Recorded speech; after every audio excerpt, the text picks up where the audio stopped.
Five, 4, 3, 2, 1, 0. Okay misters, ನಿಮ್ಮ ಎರಡು ಕೈಗಳು ಇರಿಸುತ್ತಾ ನಿಮ್ಮ ಕಣ್ಣುಗಳು ತೆರೆದು ಕೈಗಳು ಮಾತ್ರ ನೋಡ್ಕೋಬೇಕು. Thank you. ಧ್ಯಾನಕ್ಕೆ ಒಂದ್ಸಲ ಜೋರಾಗಿ ಒಂದ್ಸಲ ಚಪ್ಪಲು ಹೊಡೆಯೋಣ.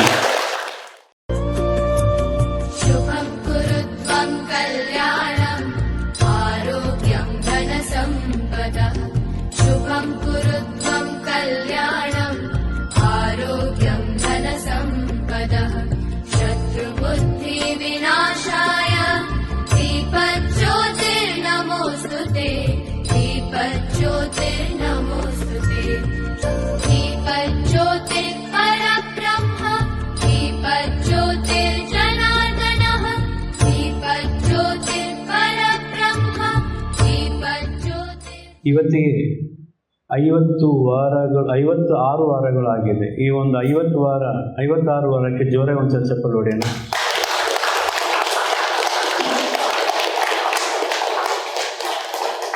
ಐವತ್ತು 6 ವಾರಗಳು ಆಗಿದೆ ಅಂತ ನಮಗಿನ್ನೂ ಗೊತ್ತಾಗ್ತಾ ಇಲ್ಲ. ಏನು ಒಂದು 2 ತಿಂಗಳಾಯಿತು, 1 ತಿಂಗಳಾಯಿತು, ಒಂದು 3 ತಿಂಗಳಾಯಿತು ಇದು ಸ್ಟಾರ್ಟ್ ಮಾಡಿ ಅಂತ ಅಂದ್ಕೊಂಡಿದ್ವಿ. ಆದರೆ 1 ವರ್ಷ ಕ್ರಾಸ್ ಮಾಡಿ 2ನೇ ವರ್ಷ ನಡೀತಾ ಇದೆ.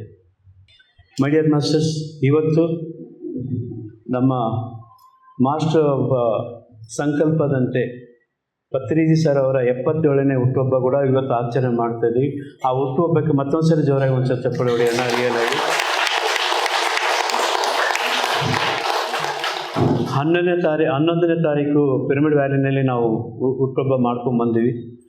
ನೆಕ್ಸ್ಟ್ ಡೇ ಮತ್ತೆ ಮಂಗಳವಾರ ಇಲ್ಲಿ ಕೂಡ ಮತ್ತೆ ನಮ್ಮ ಸೆಂಟ್ರ್ನಲ್ಲಿ ನಮ್ಮ ಒಂದು ಕ್ಷೇತ್ರದಲ್ಲಿ ಹುಟ್ಟುಹಬ್ಬ ಮಾಡಬೇಕು ಅಂದಾಗ 12ನೇ ತಾರೀಕಿಗೆ ಮತ್ತೆ ಒಂದು ಹುಟ್ಟುಹಬ್ಬ ಮಾಡಿದ್ವಿ. ಇದು 2ನೇ ಹುಟ್ಟುಹಬ್ಬ ಪತಿ ಸಾರದು. ಯಾಕೆಂದ್ರೆ ಮಾಸ್ಟರ್ಗಳ ಸಂಕಲ್ಪ ಹೆಂಗಿರುತ್ತೋ ಗೊತ್ತಿರಲ್ಲ. ಅವರ ಮಾಸ್ಟರ್ಗಳು ಅಲ್ಲಿ ಮಾಡ್ತಾರೆ ಅಂದರೆ ಇಲ್ಲಿ ಏನೋ ವೈಭೋಗ ನಡಿಬೇಕಾಗಿದೆ. ಈ ಸ್ಥಳನೇ ವೈಭೋಗ, ಪಿರಮಿಡ್ ಆಧ್ಯಾತ್ಮ ಧ್ಯಾನಾಲಯ ಅಂಥ ಒಂದು ಸ್ಥಳ ಈ ಒಂದು ಸೃಷ್ಟಿಯಾಗಿದೆ. ಈ ಒಂದು ಸ್ಥಳ ಮಹಿಮೇನು ಭಾಳ ಅದ್ಭುತವಾಗಿದೆ. ಸೊ ಇವತ್ತು ನಮ್ಮ ಹಿರಿಯ ಮಾಸ್ಟರ್ ಆದಂಥ ತುಂಬ ನಮ್ಮ PSS ಮೂಮೆಂಟ್ ಕರ್ನಾಟಕ ಏನಿದೆ, ಧ್ಯಾನ ಕಸ್ತೂರಿ ಸುಮಾರು ವರ್ಷಗಳಿಂದ ನಡ್ಕೊಂಡು ಬಂದಿದೆ. ಅದರ ಒಂದು ಸಂಪಾದಕರಾದಂಥ ಡಾಕ್ಟರ್ ಸತ್ಯನಾರಾಯಣ ಸರ್ ಅವರಿಗೆ ಜೋರ ಒಂದು ಚರ್ಚೆ ಪಡೋಣ.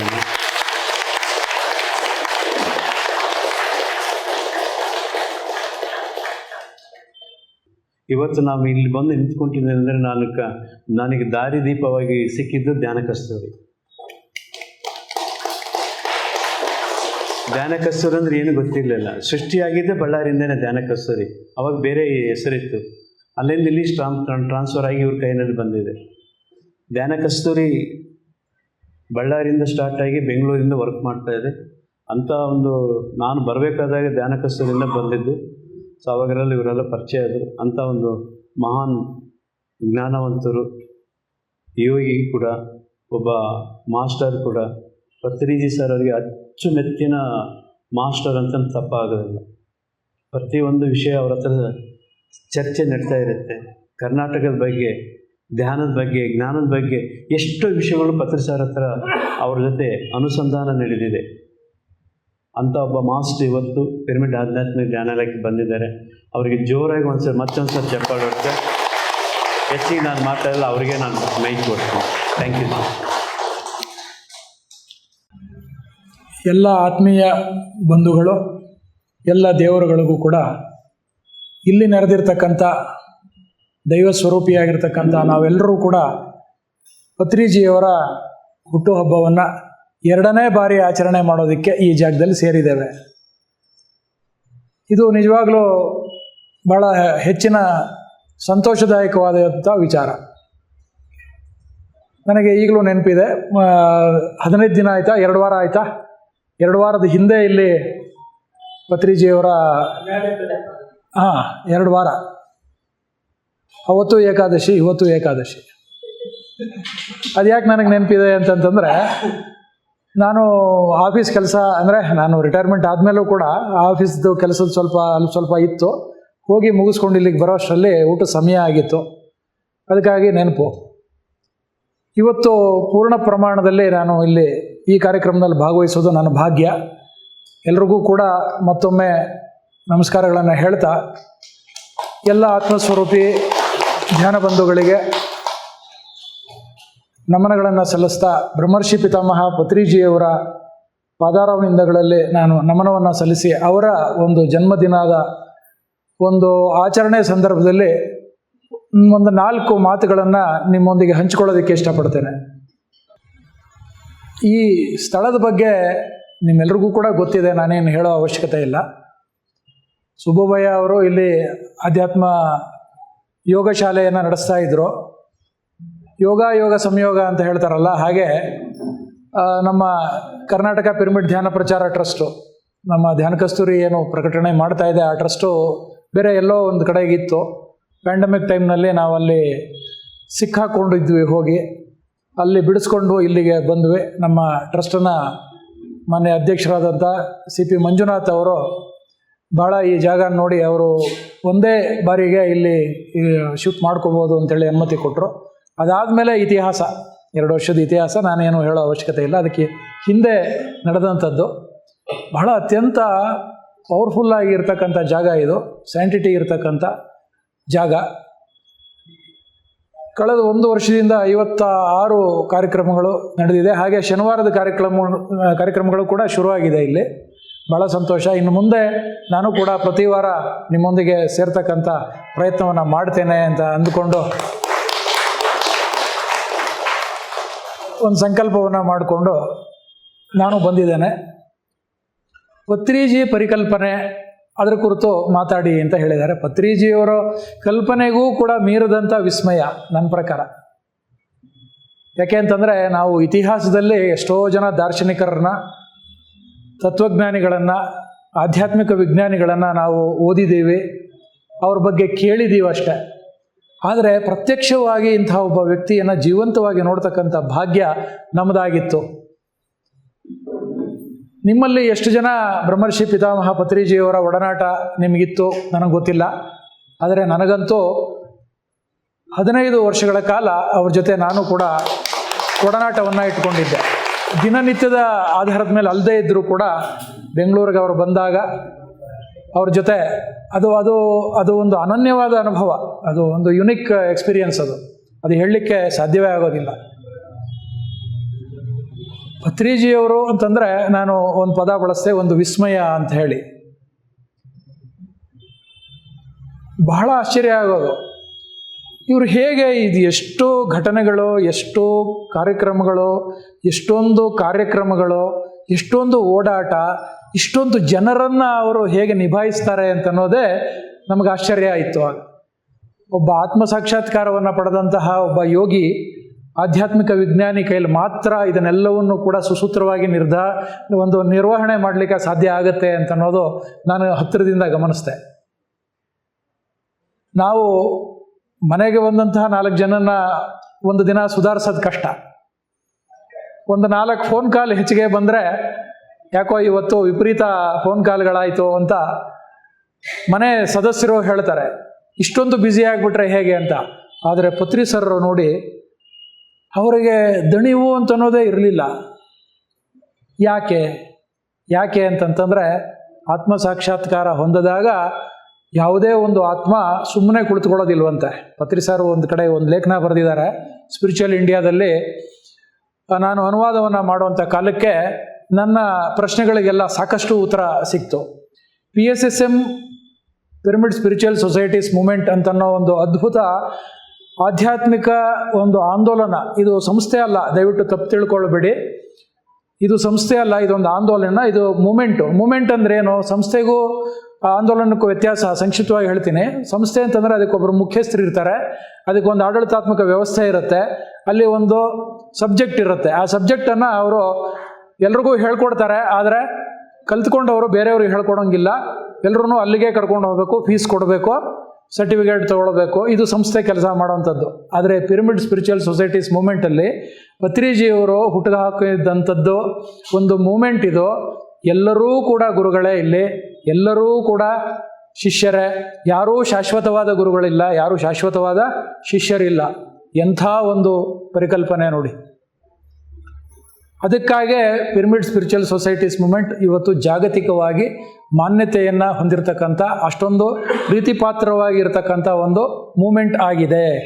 ಇಲ್ಲಿ ಇರ್ತಕ್ಕಂಥ ಫ್ರೀಡಮ್ಮು ಬೇರೆ ಎಲ್ಲೂ ಕೂಡ ನಮಗೆ ಇಲ್ಲ. ಇಲ್ಲಿ ಯಾವುದೂ ಕೂಡ ಗೊಂದಲಗಳಿಲ್ಲ, ಯಾವುದೂ ರೆಸ್ಟ್ರಿಕ್ಷನ್ಸ್ ಅಂದರೆ ನಿಯಮಗಳಿಲ್ಲ, ಹೀಗೇ ಇರಬೇಕು ಅಂತ ಕಡ್ಡಾಯವೇನಿಲ್ಲ. ಆದರೆ ಸಲಹೆಗಳಿದೆ, ಇಲ್ಲಿ ಮಾರ್ಗದರ್ಶನಗಳಿದೆ.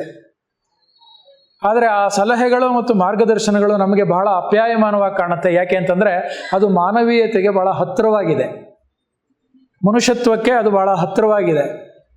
ಯಾವುದೇ ಮತ ಮತ್ತು ಧರ್ಮಕ್ಕೆ ಅಂಟುಕೊಂಡಿರ್ತಕ್ಕಂಥ ಆಧ್ಯಾತ್ಮ ಅಲ್ಲ. ಯಾಕಂದರೆ ಆಧ್ಯಾತ್ಮ ಅಂತಂದರೆ ಧರ್ಮಗಳನ್ನು ಮೀರಿದ್ದು, ಮತಗಳನ್ನು ಮೀರಿದ್ದು, ಮಾನವೀಯತೆಗೆ ಪ್ರತೀಕವಾಗಿರ್ತಕ್ಕಂಥದ್ದು ಆಧ್ಯಾತ್ಮ. ನಿಜವಾದ ಅರ್ಥದಲ್ಲಿ ಆಧ್ಯಾತ್ಮಿಕತೆ ಅಂತಂದರೆ ಹೊಸ ಯುಗದ ಆಧ್ಯಾತ್ಮಿಕತೆಯನ್ನು ಪ್ರಚಾರ ಪಡಿಸ್ತಕ್ಕಂಥ ಕೆಲಸವನ್ನು ಮಾಡಿರ್ತಕ್ಕಂಥವರು ಪತ್ರಿಜಿ. ಅವರ ಪರಿಕಲ್ಪನೆ ಭಗವದ್ಗೀತೆಯಲ್ಲಿ ಹೇಳಿರ್ತಕ್ಕಂಥ ಈ ಧ್ಯಾನ ವಿಧಾನ ಏನಿದೆ, ಉಸಿರಾಟದ ಮೇಲೆ ಗಮನ ಹರಿಸ್ತಕ್ಕಂಥ ಧ್ಯಾನ ವಿಧಾನ, ಇದು ಆರಂಭ ಆಗಿದ್ದು ವೇದಗಳ ಕಾಲದಲ್ಲಿ, ಬಹಳ ಹಿಂದೆನೇ ಶುರುವಾದಂಥದ್ದು ಇದು ಉಸಿರಾಟದ ಮೇಲೆ ಗಮನ. ಶಿವನನ್ನು ನಾವು ಆದಿಯೋಗಿ ಅಂತ ಕರಿತೀವಿ. ನೀವು ಎಷ್ಟು ಜನಕ್ಕೆ ನೀವು ಇದರ ಬಗ್ಗೆ ತಿಳ್ಕೊಂಡಿದ್ದೀರೋ ಗೊತ್ತಿಲ್ಲ. ಆದಿಯೋಗಿ, ಯೋಗವನ್ನು ಇಡೀ ಜಗತ್ತಿಗೆ ಕೊಟ್ಟಂಥವನು ಶಿವ. ಆದರೆ ದುರಂತ, ಇವತ್ತು ನಾವು ಪ್ರತಿ ವರ್ಷ ಶಿವರಾತ್ರಿಯನ್ನು ಆಚರಣೆ ಮಾಡ್ತೀವಿ. ಹೇಗೆ ಮಾಡ್ತೀವಿ ನಿಮಗೆ ಗೊತ್ತಿದೆ. ಶಿವರಾತ್ರಿ ಅಂತಂತಂದರೆ ಅದು ಒಂದು ದಿನ, ಒಂದು ರಾತ್ರಿ ನಮಗೆ ಸಾಂಕೇತಿಕವಾಗಿ ಇಡೀ ಮನುಕುಲಕ್ಕೆ ಈ ಒಂದು ಧ್ಯಾನವನ್ನು ಮನನ ಮಾಡ್ಕೊಳ್ತಕ್ಕಂಥದ್ದು, ಧ್ಯಾನದ ಮಹತ್ವವನ್ನು ತಿಳ್ಕೊಳ್ಳೋದಕ್ಕೆ ಇರತಕ್ಕಂಥ ಒಂದು ಸಾಂಕೇತಿಕವಾದ ದಿನ ಆವತ್ತು. ಜಾಗರಣೆ ಅಂತಂದರೆ ಎಚ್ಚರಿಕೆಯಿಂದ ನಾವು ಇರಬೇಕಾದಂಥದ್ದಕ್ಕೆ ಜಾಗರಣೆ ಅಂತ ಕರೀತಾರೆ. ಉಪವಾಸ ಅಂತ ನಾವು ಕರಿತೀವಿ. ಆದರೆ ಹೊಟ್ಟೆಗೇನು ತಿನ್ನದೆ ಸುಮ್ಮನೆ ಇರತಕ್ಕಂಥದ್ದು ಉಪವಾಸ ಅಂತ ನಾವು ಅಂದ್ಕೊಂಡಿದ್ದೀವಿ. ಖಂಡಿತವಾಗಲೂ ಪತ್ರಿಜಿಯವರು ಹೇಳಿರೋ ಪ್ರಕಾರ ನಾನು ಹೇಳಬೇಕು ಅಂತಂದರೆ, ಉಪಾಸನೆ ಅಂತನೋ ಒಂದು ಪದ ಇದೆ. ಉಪಾಸನೆ ಅಂತಂತಂದರೆ ಆರಾಧಿಸೋದು, ಅದನ್ನು ಮಾಡ್ತಕ್ಕಂಥದ್ದು ಅಂತ ಹೇಳಿ, ಅದು ಉಪಾಸನೆ ಹೋಗಿ ಉಪವಾಸ ಆಗೋಗಿದೆ. ಆದರೆ ಆರಾಧನೆ ಅಂತನ್ನೋದಕ್ಕೂ ಕೂಡ ಪತ್ರಿಜಿಯವರು ಎಷ್ಟು ಚೆನ್ನಾಗಿ ಹೇಳಿದ್ದಾರೆ ಅಂತಂದರೆ, ಉಪ ಆಸನ ಅಂತನ್ನೋದು ಉಪಾಸನೆ. ಶಿವ ಹೇಗೆ ಧ್ಯಾನಕ್ಕೆ ಕುಳಿತು ಧ್ಯಾನವನ್ನು ಮಾಡ್ತಾನೋ, ಶಿವನ ಪಕ್ಕದಲ್ಲಿ ನಾವು ಒಂದು ಚಿಕ್ಕ ಆಸನವನ್ನು ಅಂದರೆ ಉಪ ಆಸನವನ್ನು ಹಾಕಿ ಶಿವನ ರೀತಿಯಲ್ಲಿ ಕುಳಿತು ನಾವು ಕೂಡ ಶಿವನಂತೆ ಧ್ಯಾನವನ್ನು ಮಾಡ್ತಕ್ಕಂಥ ಒಂದು ವಿಧಾನವನ್ನು ಸಾಂಕೇತಿಕವಾಗಿ ಈ ಜಗತ್ತಿನಲ್ಲಿ ಪ್ರತಿಯೊಂದು ತಲೆಮಾರಿಗೂ ಕೂಡ ಹೇಳಿಕೊಡ್ತಕ್ಕಂಥ ಒಂದು ದಿನವನ್ನಾಗಿ ಆಚರಣೆ ಮಾಡಬೇಕು ಅಂತ ಶುರುವಾದದ್ದು ಶಿವರಾತ್ರಿ.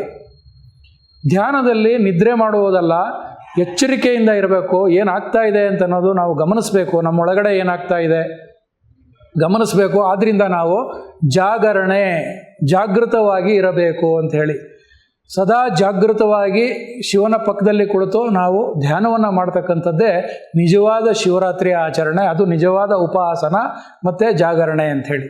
ಇವತ್ತು ನಾವು ಏನು ಮಾಡ್ತಾ ಇದ್ದೀವಿ ಅದರ ಬಗ್ಗೆ ನಾನೇನು ಹೆಚ್ಚು ಮಾತಾಡೋದಕ್ಕೆ ಹೋಗೋದಿಲ್ಲ. ಪತ್ರಿಜಿಯವರು ಹೇಳಿರೋದು ಏನು ಅಂತಂದರೆ, ಕಾಲಕ್ರಮೇಣ ಇದೆಲ್ಲ ಕೂಡ ಪರಂಪರೆಯಲ್ಲಿ, ನಮ್ಮ ಆಧ್ಯಾತ್ಮಿಕ ಪರಂಪರೆಯಲ್ಲಿ ಧಾರ್ಮಿಕ ಪ್ರಕ್ರಿಯೆಗಳಾಗಿ ಬದಲಾವಣೆ ಆಗೋಗಿದೆ. ಕೇವಲ ಆಚರಣೆಗಳಾಗಿ, ಧರ್ಮದ ಆಚರಣೆಗಳಾಗಿ ಕೊನೆಗೆ ಶಾಸ್ತ್ರಕ್ಕೆ ಮಾಡ್ತಕ್ಕಂಥದ್ದು ಆಗೋಗಿದೆ ಅಂಥೇಳಿ ಅವರು ಗುರುತಿಸಿದ್ದಾರೆ.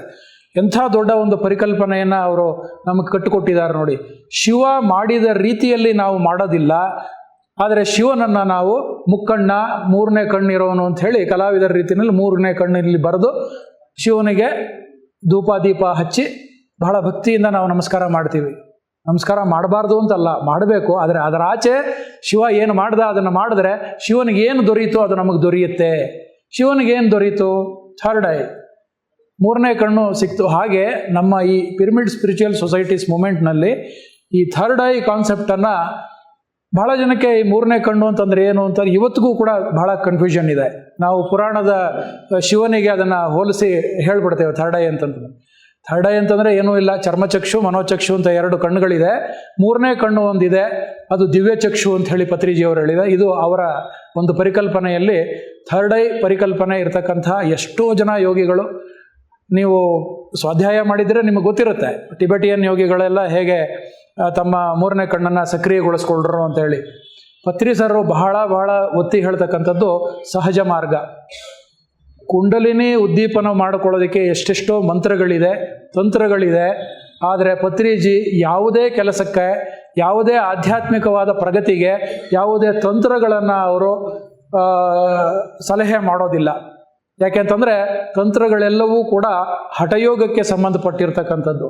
ಹಠಯೋಗವನ್ನು ಮಾಡಬೇಕು ಅಂತಂದರೆ ಸೂಕ್ತವಾದ ಉತ್ತಮವಾದ ಸಾಧನೆ ಮಾಡಿರ್ತಕ್ಕಂಥ ಶ್ರೇಷ್ಠ ಗುರು ಬೇಕು. ಇವತ್ತು ನಮ್ಮಲ್ಲಿ ಶ್ರೇಷ್ಠವಾದ ಗುರುಗಳು, ಸಾಧಕರು, ಹಠಯೋಗಿಗಳು ಎಷ್ಟು ಜನ ಸಿಗ್ತಾರೆ ಪ್ರಾಮಾಣಿಕವಾಗಿ ಮಾಡಿರ್ತಕ್ಕಂಥವ್ರು. ಹಾಗಾಗಿ ಅವರಿಂದ ಕಲಿಯೋದಿರುತ್ತಲ್ಲ ಬಹಳ ಕಷ್ಟಕರವಾದ್ದು ಅಂಥೇಳಿ ಅದಕ್ಕೆ ಸರಳ ಮಾರ್ಗ, ಸಹಜ ಮಾರ್ಗವನ್ನು ಮಾಡಬೇಕು, ಅನುಸರಣೆ ಮಾಡಬೇಕು ಅಂಥೇಳಿ ಅತ್ಯಂತ ಸರಳವಾಗಿರ್ತಕ್ಕಂಥ ಉಸಿರಾಟದ ಮೇಲೆ ಗಮನ ಹರಿಸಿ ಮಾಡ್ತಕ್ಕಂಥ ಈ ಧ್ಯಾನ ವಿಧಾನವನ್ನು ಆದಿಯೋಗಿ ಶಿವ ಏನು ನಮಗೆ ಮೊಟ್ಟ ಮೊದಲನೇ ಬಾರಿಗೆ ಪಾರ್ವತಿಗೆ ಹೇಳಿಕೊಟ್ಟ ಆ ಒಂದು ವಿಧಾನವನ್ನು ನಾವು ಅನುಸರಣೆ ಮಾಡಬೇಕು ಅಂತ ಹೇಳಿದ್ದಾರೆ. ಆದರೆ ಪತ್ರಿಜಿಯವರು ಅದನ್ನು ವೇದಕಾಲದಿಂದ ತೆಗೆದುಕೊಳ್ಳಲಿಲ್ಲ, ಆದಿಧ್ಯಾನಿಯಿಂದ ಶುರು ಮಾಡಿದ್ರು ಪ್ರಚಾರವನ್ನು. ಯಾಕೆ ಅಂತ ನಾನು ಹತ್ತಿರದಿಂದ ಗಮನಿಸಿದ್ದೀನಿ, ಅವ್ರ ಹತ್ರ ಚರ್ಚೆನೂ ಕೂಡ ಮಾಡಿದ್ದೀನಿ. ಯಾಕೆ ನಾವು ಬುದ್ಧನನ್ನು ಆದಿಧ್ಯಾನಿ ಅಂತ ಕರಿತೀವಿ ಅಂತಂದರೆ, ಧ್ಯಾನವನ್ನು ಮಾಡೋದ್ರ ಮೂಲಕ ನಾವು ಶಿವನ ರೀತಿಯಲ್ಲಿ ಆಗಬಹುದು ಅಂಥೇಳಿ ಪ್ರಮಾಣಬದ್ಧವಾಗಿ ಸಾಕ್ಷಾತ್ಕರಿಸ್ಕೊಂಡಿರ್ತಕ್ಕಂಥ ಚರಿತ್ರೆಯಲ್ಲಿ ಬಹುದೊಡ್ಡ ಇತಿಹಾಸವನ್ನು ನಿರ್ಮಾಣ ಮಾಡಿದಂಥವನು ಬುದ್ಧ. ಹಾಗಾಗಿ ಬುದ್ಧನನ್ನು ನಾವು ಆದಿಧ್ಯಾನಿ ಅಂತ ಕರಿತೇವೆ ಅಂತನೋ ಪರಿಕಲ್ಪನೆ ಹೇಳಿದರು ಅವರು. ಆದಿಯೋಗಿ ಒಂದು ಕಡೆ, ಯೋಗ ಬಹಳ ವಿಸ್ತಾರವಾಗಿರ್ತಕ್ಕಂಥದ್ದು, ಅದರ ಧ್ಯಾನ ಅದರ ಒಳಗಡೆ ಇರತಕ್ಕಂಥ ಒಂದು ಅಂಶ. ನಿಮಗೆಲ್ಲರಿಗೂ ಗೊತ್ತಿದೆ, ಪತಂಜಲಿ ಮಹರ್ಷಿಗಳು ವೇದದಲ್ಲಿ ಹೇಳಿರ್ತಕ್ಕಂಥ ಎಲ್ಲ ಇದನ್ನು ಸೂತ್ರೀಕರಣವನ್ನು, ವ್ಯಾಸ ಅಂತಂದರೆ ನಿಮ್ಗೆ ಗೊತ್ತು, ವಿಂಗಡಣೆಯನ್ನು ಮಾಡಿ ಅವರು ಪತಂಜಲಿ ಸೂತ್ರಗಳನ್ನು, ಅಷ್ಟಾಂಗ ಮಾರ್ಗವನ್ನು ಅವರು ಹೇಳಿ ಯೋಗಕ್ಕೆ ಒಂದು ಚೌಕಟ್ಟನ್ನು ಕೊಟ್ಟರು. ಆ ಚೌಕಟ್ಟಿನಲ್ಲಿ 7ನೇ ಮಾರ್ಗವಾಗಿರ್ತಕ್ಕಂಥದ್ದು ಧ್ಯಾನ. ಪತ್ರಿ ಸರು ಅವರ ಒಂದು ಪರಿಕಲ್ಪನೆ ಇನ್ನೊಂದು ಹೇಳಬೇಕು ನಾನು ನಿಮಗೆ. ಜನ್ಮಾಂತರಗಳಿಂದ ನಾವು ಪತಂಜಲಿಯ ಅಷ್ಟಾಂಗ ಮಾರ್ಗವನ್ನು ನಾವು ಅನುಸರಣೆ ಮಾಡಿಕೊಂಡೇ ಬರ್ತಾ ಇದ್ದೀವಿ. ಆದರೆ ಪ್ರತಿ ಜನ್ಮದಲ್ಲೂ ಕೂಡ ನಾವು ಆ ಅಷ್ಟಾಂಗ ಮಾರ್ಗದ ಮೆಟ್ಟಿಲನ್ನು ಹತ್ತಿ ಬರೋಷ್ಟರಲ್ಲಿ ನಮ್ಮ ಆಯಸ್ಸು ಮುಗಿದೋಗಿರುತ್ತೆ. ನಾವು ಮತ್ತೆ ಪುನರ್ಜನ್ಮದ ಚಕ್ರಕ್ಕೆ ಹೊರಟೋಗ್ತೇವೆ. ಆದ್ದರಿಂದ ಈ ಜನ್ಮದಲ್ಲಿ ಬಂದಂತಹವರು ಪ್ರತಿಯೊಬ್ಬರೂ ಕೂಡ ನೇರವಾಗಿ ಧ್ಯಾನಕ್ಕೆ ಬರಬೇಕು ಅಂತ ಹೇಳೋರು.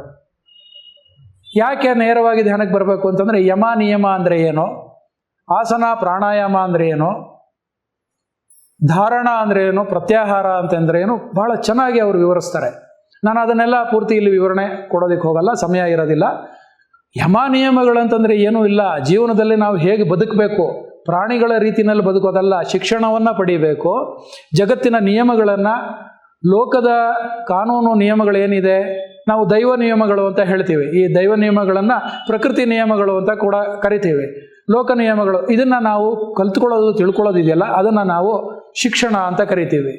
ಈ ಬಾಲ್ಯದಲ್ಲಿ ನಾವು ಶಿಕ್ಷಣವನ್ನು ಪಡಿತೀವಿ. ಆಮೇಲೆ ನಮ್ಮದು ವೃತ್ತಿಗೆ ನಾವು ಏನು ಬೇಕೋ ಆ ಶಿಕ್ಷಣಕ್ಕೆ, ಆಧ್ಯಾತ್ಮಿಕ ಶಿಕ್ಷಣ ಬಿಟ್ಟು ನಾವು ಲೌಕಿಕ ಶಿಕ್ಷಣದ ಕಡೆ ಹೊರಟೋಗ್ತೀವಿ.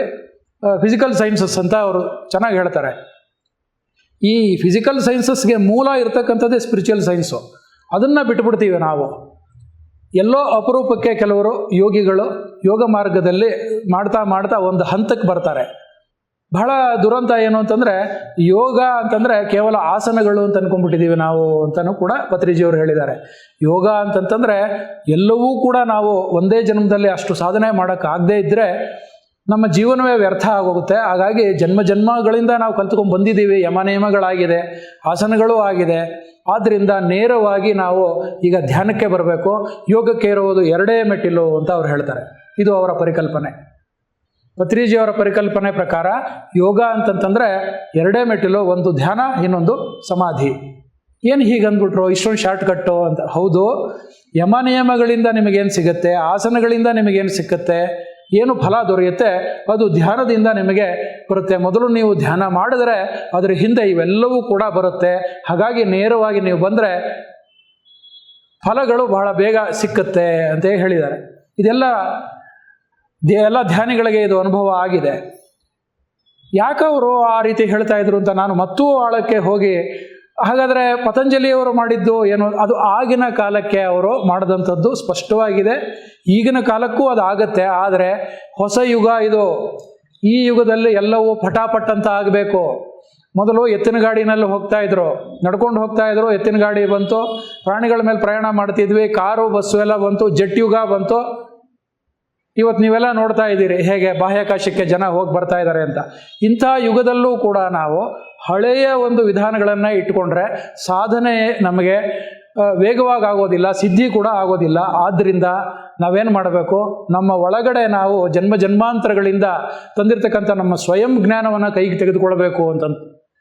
ಹೌದಾ, ಸ್ವಯಂ ಜ್ಞಾನವನ್ನು ಕೈಗೆ ತೆಗೆದುಕೊಳ್ಳೋದು ಅಂದರೆ ಏನು ಅಂತಂದರೆ, ಧ್ಯಾನದಲ್ಲಿ ಕುಳಿತುಕೊಳ್ಳಿ, ನಿಮ್ಮ ಒಳಗಡೆ ಇರತಕ್ಕಂಥ ಅಂತರಾತ್ಮನ ಅನುಸಂಧಾನವನ್ನು ಮಾಡಿ. ಇದು ಶಾಸ್ತ್ರೀಯವಾದ ಒಂದು ವಿವರಣೆ. ನಮ್ಮ ದಾರ್ಶನಿಕರು ಹೇಳ್ತಕ್ಕಂಥದ್ದು. ಪತ್ರಿಜಿಯವರು ಹೇಳೋದು ಏನು ಗೊತ್ತಾ, ಒಳಗಡೆಗೆ ಒಂದು ಬ್ಲಾಕ್ ಬಾಕ್ಸ್ ಇದೆಯಪ್ಪ. ಏರೋಪ್ಲೇನಲ್ಲಿ ಒಂದು ಬ್ಲಾಕ್ ಬಾಕ್ಸ್ ಇರುತ್ತೆ ನೋಡಿ. ಏರೋಪ್ಲೇನ್ ಕ್ರ್ಯಾಶ್ ಆಗೋಗ್ಬಿಟ್ರೆ ಏನೂ ಸಿಕ್ಕೋದಿಲ್ಲ. ಆದರೆ ಆ ಬ್ಲಾಕ್ ಬಾಕ್ಸ್ ಒಂದು ಯಾವ ಕಾರಣಕ್ಕೂ ಎಷ್ಟೇ ಹೀಟ್ ಆದರೂ ಕೂಡ ಸುಟ್ಟೋಗೋದಿಲ್ಲ, ಅದು ಸಿಕ್ಕುತ್ತೆ ಒಳಗಡೆ. ಅದು ಬ್ಲಾಕ್ ಬಾಕ್ಸು. ಯಾಕೆ ವಿಮಾನ ಕ್ರ್ಯಾಶ್ ಆಯಿತು ಅಂಥೇಳಿ ಎಲ್ಲ ರೆಕಾರ್ಡಿಂಗ್ ಅದರಲ್ಲಿ ಇರುತ್ತೆ. ಹಾಗೆ ನಮ್ಮ ಒಳಗಡೆಗೆ ನಾವು ವಾಸನೆಗಳು ಅಂತ ಅನ್ನೋ ರೂಪದಲ್ಲಿ ಒಂದು ಇಂಪ್ರಿಂಟ್ ಅಂತ ಹೇಳ್ತೀವಿ ನಾವು. ಜನ್ಮ ಜನ್ಮಾಂತರಗಳಿಂದ ಆ ಪ್ರಿಂಟ್ ಇದೆ ನಮ್ಮಲ್ಲಿ. ಆ ಪ್ರಿಂಟನ್ನು ನಾವು ಮುಟ್ಟಬೇಕು, ತಟ್ಟಬೇಕು, ಅದನ್ನು ಆಲಿಸ್ಕೊಳ್ಬೇಕು. ಅದಕ್ಕಾಗಿ ಧ್ಯಾನ ಮಾರ್ಗಕ್ಕೆ ನಾವು ಹೋಗಬೇಕು. ಎಲ್ಲ ಹೊರಗಡೆ ಇರತಕ್ಕಂಥ ಇಂದ್ರಿಯಗಳನ್ನು ಒಳಮುಖವಾಗಿ ನಾವು ಮಾಡಿಕೊಂಡಾಗ ಹೊರಪ್ರಪಂಚ ನಮ್ಮ ಪಾಲಿಗೆ ಇಲ್ಲವಾಗುತ್ತೆ. ಸಂಪೂರ್ಣವಾಗಿ ಒಳಗಿನ ಆಂತರಿಕ ಒಂದು ಪ್ರಯಾಣ ಸಾಧ್ಯ ಆಗುತ್ತೆ. ಅದಕ್ಕೆ ಉಸಿರು ಅಂತನ್ನೋದೇ ಇರತಕ್ಕಂಥದ್ದು ಒಂದು ವಾಹನ. ಹೊರ ಜಗತ್ತಿಗೂ ನಮ್ಮ ಒಳಗಡೆ ಇರತಕ್ಕಂಥ ಜಗತ್ತಿಗೂ ಮಧ್ಯದಲ್ಲಿ ಇರತಕ್ಕಂಥದ್ದು ಉಸಿರು. ಈ ಉಸಿರು ಅನ್ನೋ ವಾಹನವನ್ನು ನಾವು ಏರಿ ನಮ್ಮ ಅಂತರ್ಪ್ರಯಾಣವನ್ನು ಮಾಡಿದಾಗ ಮಾತ್ರ ನಮ್ಮ ಸ್ವಯಂ ಜ್ಞಾನವನ್ನು ನಾವು ಕೈಗೆ ತೆಗೆದುಕೊಳ್ಳಬಹುದು ಅಂತೇಳಿ ಅವರು ಹೇಳಿದ್ದಾರೆ. ಬರೀ ಹೇಳಿರೋದಲ್ಲಷ್ಟೇ ಅಲ್ಲ, ಮಾಡಿ ತೋರಿಸಿದ್ದಾರೆ. ಹಾಗಾಗಿ ನಾವು ಯಾರು, ನಾವು ಯಾಕಿಲ್ಲಿ ಭೂಮಿಯಲ್ಲಿ ಹುಟ್ಟಿದ್ದೇವೆ, ನಮ್ಮ ಜೀವನದ ಉದ್ದೇಶ ಏನು ಅಂತನ್ನೋದನ್ನು ತಿಳಿಬೇಕು ಅಂತಂದರೆ ನಾವು ಧ್ಯಾನಿಗಳಾಗಬೇಕು. ಧ್ಯಾನ ಮಾರ್ಗದ ಮೂಲಕವೇ ನಮ್ಮ ಸ್ವಯಂ ಜ್ಞಾನವನ್ನು ಕೈಗೆ ತೆಗೆದುಕೊಂಡಾಗ ಮುಂದೆ ನಾವು ಏನು ಮಾಡಬೇಕು ಅಂತ ಅನ್ನೋದು ಎಲ್ಲವೂ ಕೂಡ ಸ್ಪಷ್ಟವಾಗುತ್ತೆ. ಆ ಸ್ಪಷ್ಟತೆ ಬಂದ ತಕ್ಷಣ ನಾವು ಸುಮ್ಮನೆ ಕುತ್ಕೊಳ್ಳೋದಿಲ್ಲ. ನಾವೇನು ಮಾಡ್ತೀವಿ, ಈ ಧ್ಯಾನವನ್ನು ಇನ್ನೊಬ್ಬರಿಗೆ ಹೇಳ್ಕೊಡ್ತೀವಿ, ಅವರು ಚೆನ್ನಾಗಾಗಲಿ, ಇಡೀ ಜಗತ್ತು ಒಳ್ಳೆಯದಾಗಲಿ ಜಗತ್ತಿಗೆ ಅಂತ ಹೇಳಿ. ಇಲ್ಲ ಅಂತಂದ್ರೆ ನನಗೆ ಈ ಯೋಗದ ಬಗ್ಗೆ ಗೊತ್ತಿಲ್ಲ, ಧ್ಯಾನದ ಬಗ್ಗೆ ಗೊತ್ತಿಲ್ಲ ಅಂತಂದರೆ, ನಾನೇ ಸರಿಯಾಗಿ ಜೀವನವನ್ನು ಮಾಡೋದು ಗೊತ್ತಿಲ್ಲ ಅಂತಂದರೆ ಇನ್ನು ಬೇರೆಯವ್ರಿಗೆ ನಾವೇನು ಮಾರ್ಗದರ್ಶನ ಮಾಡೋಕ್ಕಾಗತ್ತೆ?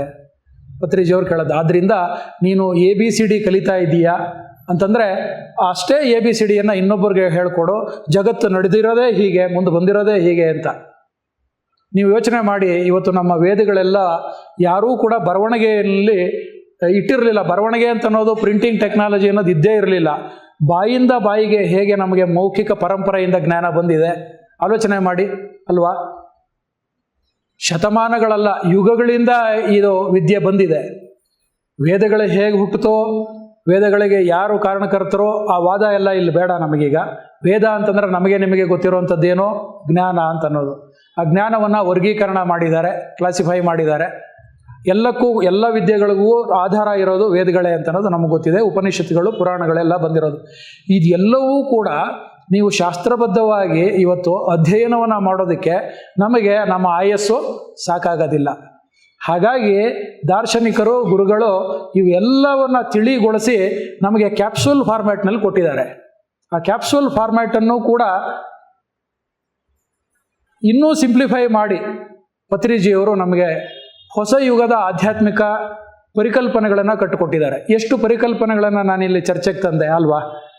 ಅವರು ಹೇಳಿದ್ದಂತ ನಿಮ್ಮ ಮುಂದೆ ಹಂಚಿಕೊಂಡೆ. ನೀವು ಅದನ್ನು ಒಂದೊಂದೇ ಅನಲೈಸ್ ಮಾಡಿಕೊಂಡು ಅರ್ಥ ಮಾಡ್ಕೋಬೋದು. ಅವ್ರು ಹೇಳ್ತಾರೆ, ಯಾವುದನ್ನು ಜಾಸ್ತಿ ತಲೆ ಕೆಡಿಸ್ಕೊಳ್ಬೇಡಿ, ಸ್ವಯಂ ಜ್ಞಾನದ ಬಗ್ಗೆ ಹೆಚ್ಚು ನೀವು ಗಮನ ಹರಿಸಿ, ಧ್ಯಾನಕ್ಕೆ ಮೊದಲನೇ ಆದ್ಯತೆ ಕೊಡಿ ಅಂತ ಹೇಳ್ತಾರೆ ಅವರು. ಧ್ಯಾನ ನವರತ್ನಗಳು ಅಂತ ಹೇಳಿ ಪಟ್ಟಿ ಮಾಡಿದ್ದಾರೆ. 9 ಒಂದು ವಿಧದ ರೀತಿಯಲ್ಲಿ ನಾವು ಹೇಗೆ ಧ್ಯಾನವನ್ನು ಅರ್ಥ ಮಾಡ್ಕೊಳ್ಬೇಕು ಅಂಥೇಳಿ. ಉಸಿರೇ ನಮ್ಮ ಗುರು ಅಂತ ಹೇಳ್ತಾರೆ. ಎಲ್ಲ ಧ್ಯಾನ ನವರತ್ನಗಳೇ ಇವು. ಉಸಿರೇ ನಮ್ಮ ಗುರು. ಉಸಿರನ್ನ ಹಿಡಿದು ಅದರ ಜೊತೆ ಹೋದಾಗೆ, ಉಸಿರಿನ ಜೊತೆ ಒಂದಾದರೆ ನಮಗೆ ಮನಸ್ಸು ತಾನಾಗೆ ಖಾಲಿ ಆಗುತ್ತೆ ಅಂಥೇಳಿ ವೈಜ್ಞಾನಿಕವಾದ ನಿಯಮಗಳನ್ನು ಅವ್ರು ಕೊಟ್ಟಿದ್ದಾರೆ. 3 ನಿಯಮಗಳನ್ನು ಅವ್ರು ಹೇಳ್ತಾರೆ. Science of meditation. ಮೆಡಿಟೇಷನ್ ಅಂತ ಅನ್ನೋದು ಇಟ್ಸ್ ಎ ಪ್ಯೂರ್ ಸೈನ್ಸ್ ಅಂತ ಹೇಳ್ತಾರೆ ಅವರು, ವಿಜ್ಞಾನ ಅಂತ ಹೇಳ್ತಾರೆ. ಈ 3 ನಿಯಮಗಳನ್ನು ನಾನು ನಿಮ್ಗೆ ಮುಂದೆ ಹೇಳೋದಕ್ಕೆ ಇಷ್ಟಪಡ್ತೇನೆ. ಈ 3 ನಿಯಮಗಳು ನಮ್ಮ ಜೀವನದಲ್ಲಿ ಸಂಭವಿಸಿದ್ರೆ ಅದು 3 ಮಹಾಘಟನೆಗಳಿಗೆ ಕಾರಣ ಆಗುತ್ತೆ. ಮೊದಲನೇದು ಏನು ಅಂತಂದರೆ, ನಿಯಮ, ನೀವು ಉಸಿರಿನ ಜೊತೆ ಒಂದಾಗಿದ್ದರೆ, ಉಸಿರೇ ನೀವಾಗಿದ್ದರೆ, ಉಸಿರಿನ ಜೊತೆ ನಿರಂತರವಾಗಿ ಸಂಪರ್ಕ ಹೊಂದಿದ್ರೆ ಮನಸ್ಸು ತಾನಾಗಿಯೇ ಖಾಲಿ ಆಗುತ್ತೆ. ಇದು ಮೊದಲನೇ ನಿಯಮ, ಧ್ಯಾನ ವಿಜ್ಞಾನದ ನಿಯಮ, ಸೈನ್ಸ್ ಆಫ್ ಮೆಡಿಟೇಷನ್ನ ಫಸ್ಟ್ ಆ್ಯಂಡ್ ಫಾರ್ಮೋಸ್ಟ್ ಪ್ರಿನ್ಸಿಪಲ್. ಈ ಪ್ರಿನ್ಸಿಪಲ್ಲು ಎಲ್ರಿಗೂ ಅನ್ವಯಿಸಬೇಕು. ನನಗೂ ಅನ್ವಯಿಸುತ್ತೆ, ನಿಮಗೂ ಅನ್ವಯಿಸುತ್ತೆ, ಬೇರೆಯವ್ರಿಗೂ ಅನ್ವಯಿಸುತ್ತೆ. ಯಾರೆಲ್ಲರೂ ಕೂಡ ಉಸಿರಾಟದ ಜೊತೆ ಒಂದಾಗ್ತಾರೋ ಅವರಿಗೆ ಮನಸ್ಸು ಖಾಲಿ ಆಗಲೇಬೇಕು. ಇದು ಲೋಕದ ನಿಯಮ ಅಂಥೇಳಿ. ಕೆಲವರೆಲ್ಲ ಧ್ಯಾನಕ್ಕೆ ಬಂದಾಗ ಹೊಸದಾಗಿ ನಮಗೆ ಏನೂ ಆಗ್ತಾ ಇಲ್ಲ, ಅಯ್ಯೋ ಧ್ಯಾನ ಅಂತಂದರೆ ಏನು ಬಿಡೋ, ಏನು ಕಣ್ಮುಚ್ಕೊಂಡು ಕುಳಿತುಕೊಂಡ್ಬಿಟ್ರೆ ಆರೋಗ್ಯ ಬಂದ್ಬಿಡುತ್ತಂತೆ, ಈ ಥರ ಲೈಟಾಗಿ ಹಗುರವಾಗಿ ಮಾತಾಡ್ತಕ್ಕಂಥದ್ದು ಇತ್ತು. ಆದರೆ ಅವರು ಸರಿಯಾಗಿ ಅದನ್ನು ಅರ್ಥ ಮಾಡಿಕೊಂಡು ಸರಿಯಾಗಿ ಅದನ್ನು ಅಭ್ಯಾಸ ಮಾಡಿ ನೋಡಿ, ಯಾವುದೇ ವಿಚಾರ ಆಗಲಿ ಥಿಯರಿ ಗೊತ್ತಿಲ್ಲದೆ ನಾವು ಮಾಡಿದ್ರೆ ಪ್ರಾಕ್ಟಿಕಲ್ಸು ಕರೆಕ್ಟಾಗಿ ಆಗೋದಿಲ್ಲ. ಎಷ್ಟೋ ಜನ ನಮ್ಮಲ್ಲಿ ಪ್ರೊಫೆಸರ್ಸ್ ಇದ್ದೀರಿ, ಟೀಚರ್ಸ್ ಇದ್ದೀರಿ, ನಿಮಗೆ ಗೊತ್ತಾಗುತ್ತೆ ಥಿಯರಿಯಿಂದ ಪ್ರಾಕ್ಟಿಕಲ್ಸ್ ಬಂತಾ ಇಲ್ಲ ಪ್ರಾಕ್ಟಿಕಲ್ಸಿಂದ ಥಿಯರಿ ಬಂತಾ. ಇದು ಕೋಳಿ ಮೊದಲ ಅಥವಾ ಮೊಟ್ಟೆ ಮೊದಲ ಅನ್ನೋ ಥಿಯರಿ ಥರ ಆಗುತ್ತೆ. ಒಂದಕ್ಕೊಂದು ಸಂಬಂಧ ಇದೆ.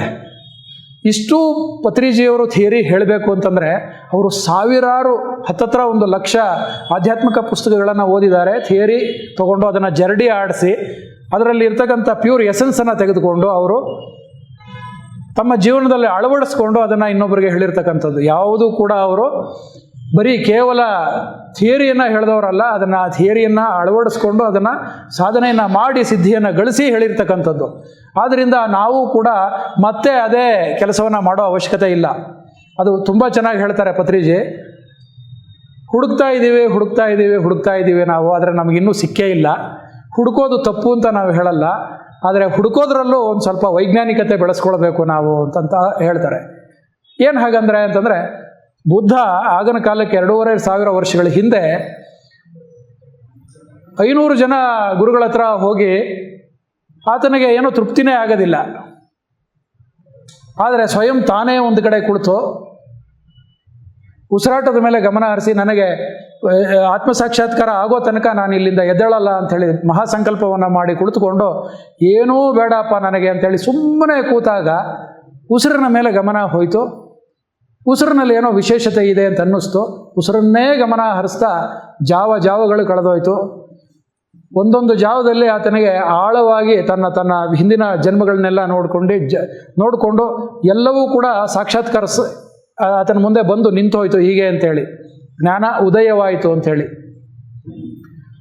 ಆಗ ಅನ್ನಿಸ್ತು, ಇದು ಒಂದು ವಿಶೇಷವಾದ ಒಂದು ವಾಹನ, ಉಸಿರು ಅಂತ ಅನ್ನೋದೇ ಒಂದು ವಿಶೇಷವಾದ ವಾಹನ. ನನ್ನ ಒಳಗಡೆ ನಾನು ಪ್ರವೇಶ ಮಾಡೋದಕ್ಕೆ ಅನುವು ಮಾಡಿಕೊಟ್ಟಿದ್ದೇ ಈ ಉಸಿರು ಅಂತ ಆಗ ಆತನಿಗೆ ಪ್ರತ್ಯಕ್ಷವಾಗಿ ಗೊತ್ತಾದ್ದಕ್ಕೆ ಆತ್ಮ ಸಾಕ್ಷಾತ್ಕಾರ ಪಡೆದ ತಕ್ಷಣ ಮಾಡಿದ ಕೆಲಸ ಏನು ಅಂತಂದರೆ, ತನ್ನೆಲ್ಲ ಗುರುಗಳನ್ನು ಕಂಡು ಇದ್ರ ಬಗ್ಗೆ ಹೇಳಬೇಕು ಅಂತ ಆತನಿಗೆ ದಿವ್ಯ ಚಕ್ಷು ತೆರೆದಿರುತ್ತೆ, ಥರ್ಡ್ ಐ ಓಪನ್ ಆಗಿರುತ್ತೆ. ಕಣ್ಣು ಮುಚ್ಕೊಂಡು ನೋಡಿದ್ರೆ ಯಾರು ಕೂಡ ಅವ್ರ ಗುರುಗಳು ಜೀವಂತವಾಗಿರೋದಿಲ್ಲ.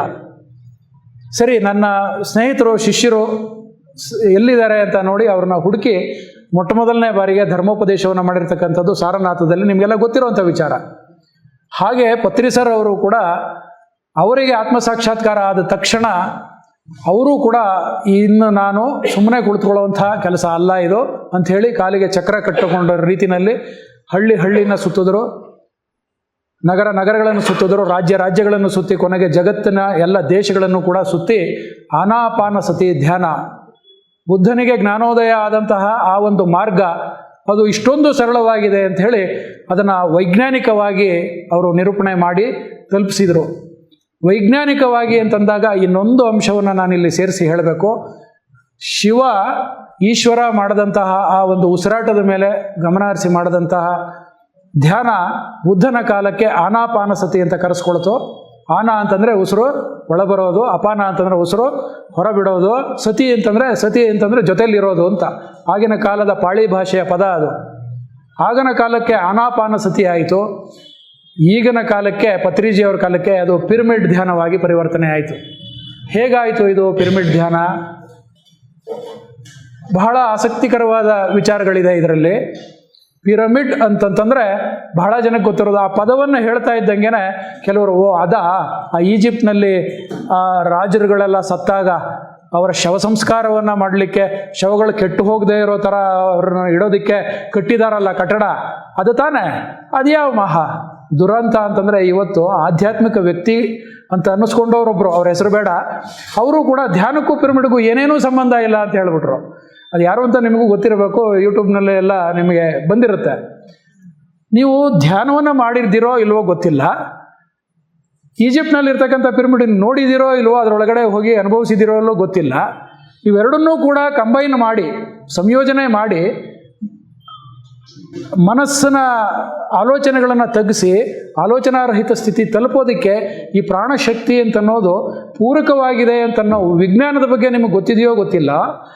ಇದು ಏನನ್ನೂ ಕೂಡ ಆಲೋಚನೆ ಮಾಡದೆ ನಾವು ಟೀಕೆ ಮಾಡ್ತೀವಿ, ಹೇಳ್ತೀವಿ ಅಂತಂದರೆ ಇದಕ್ಕಿಂತ ದೊಡ್ಡ ದುರಂತ ಏನಿದೆ? ಅದಕ್ಕೆ ಸ್ವಯಂ ಅನುಭವಿಸಿಯಾದ್ರೂ ನಾವು ಕಲಿಬೇಕು ಸ್ವಯಂ ಜ್ಞಾನ. ಇಲ್ಲ ಇನ್ನೊಬ್ಬ ನಿಜವಾದ ಜ್ಞಾನಿಯನ್ನು ಆತನ ಅನುಭವವನ್ನು ನಮ್ಮ ಅನುಭವವನ್ನಾಗಿ ಮಾಡಿಕೊಳ್ಬೇಕು. ಎರಡರಲ್ಲೊಂದು ಮಾಡಬೇಕು. ಇಲ್ಲ ಅಂತಂತಂದರೆ ಗಟ್ಟಿತನ ಅಂತನ್ನೋದು ಬರೋಲ್ಲ. ಪತ್ರಿ ಸರ್ ಅವರ ಗಟ್ಟಿತನದ ಬಗ್ಗೆ ನಾವು ಹೇಳೋದಾದರೆ ಯಾವುದನ್ನೂ ಕೂಡ ಅವರು ಇವತ್ತಿಗೂ ಹೇಳ್ತಾರೆ, ಅವತ್ತಿಗೂ ಹೇಳಿದ್ರು. ನಾನು ಹೇಳಿದೆ ಅಂತ ನೀನು ನಂಬಬೇಡಪ್ಪ, ವಿವೇಕಾನಂದರು ಅದೇ ಹೇಳಿದ್ದು. ನೀನು ಅದಕ್ಕೂ ಹಿಂದೆ ಹೋಗಬೇಕು ಅಂತ ಶ್ರೀಕೃಷ್ಣ ಪರಮಾತ್ಮ ಅರ್ಜುನನಿಗೆ ಹೇಳಿದ್ದು ಅದೇನೆ ಗೀತೆಯಲ್ಲಿ. ನಾನು ನನಗೆ ಗೊತ್ತಿರೋವಂಥದ್ದೆಲ್ಲ ಹೇಳಿದ್ದೀನಪ್ಪ, ನೀನು ಇದನ್ನು ಮನನ ಮಾಡು, ನಿನಗೇನು ಅನಿಸುತ್ತೆ ಅಂತಿಮವಾಗಿ ಅದನ್ನು ಹಾಗೆ ಮಾಡು ಅಂಥೇಳಿ.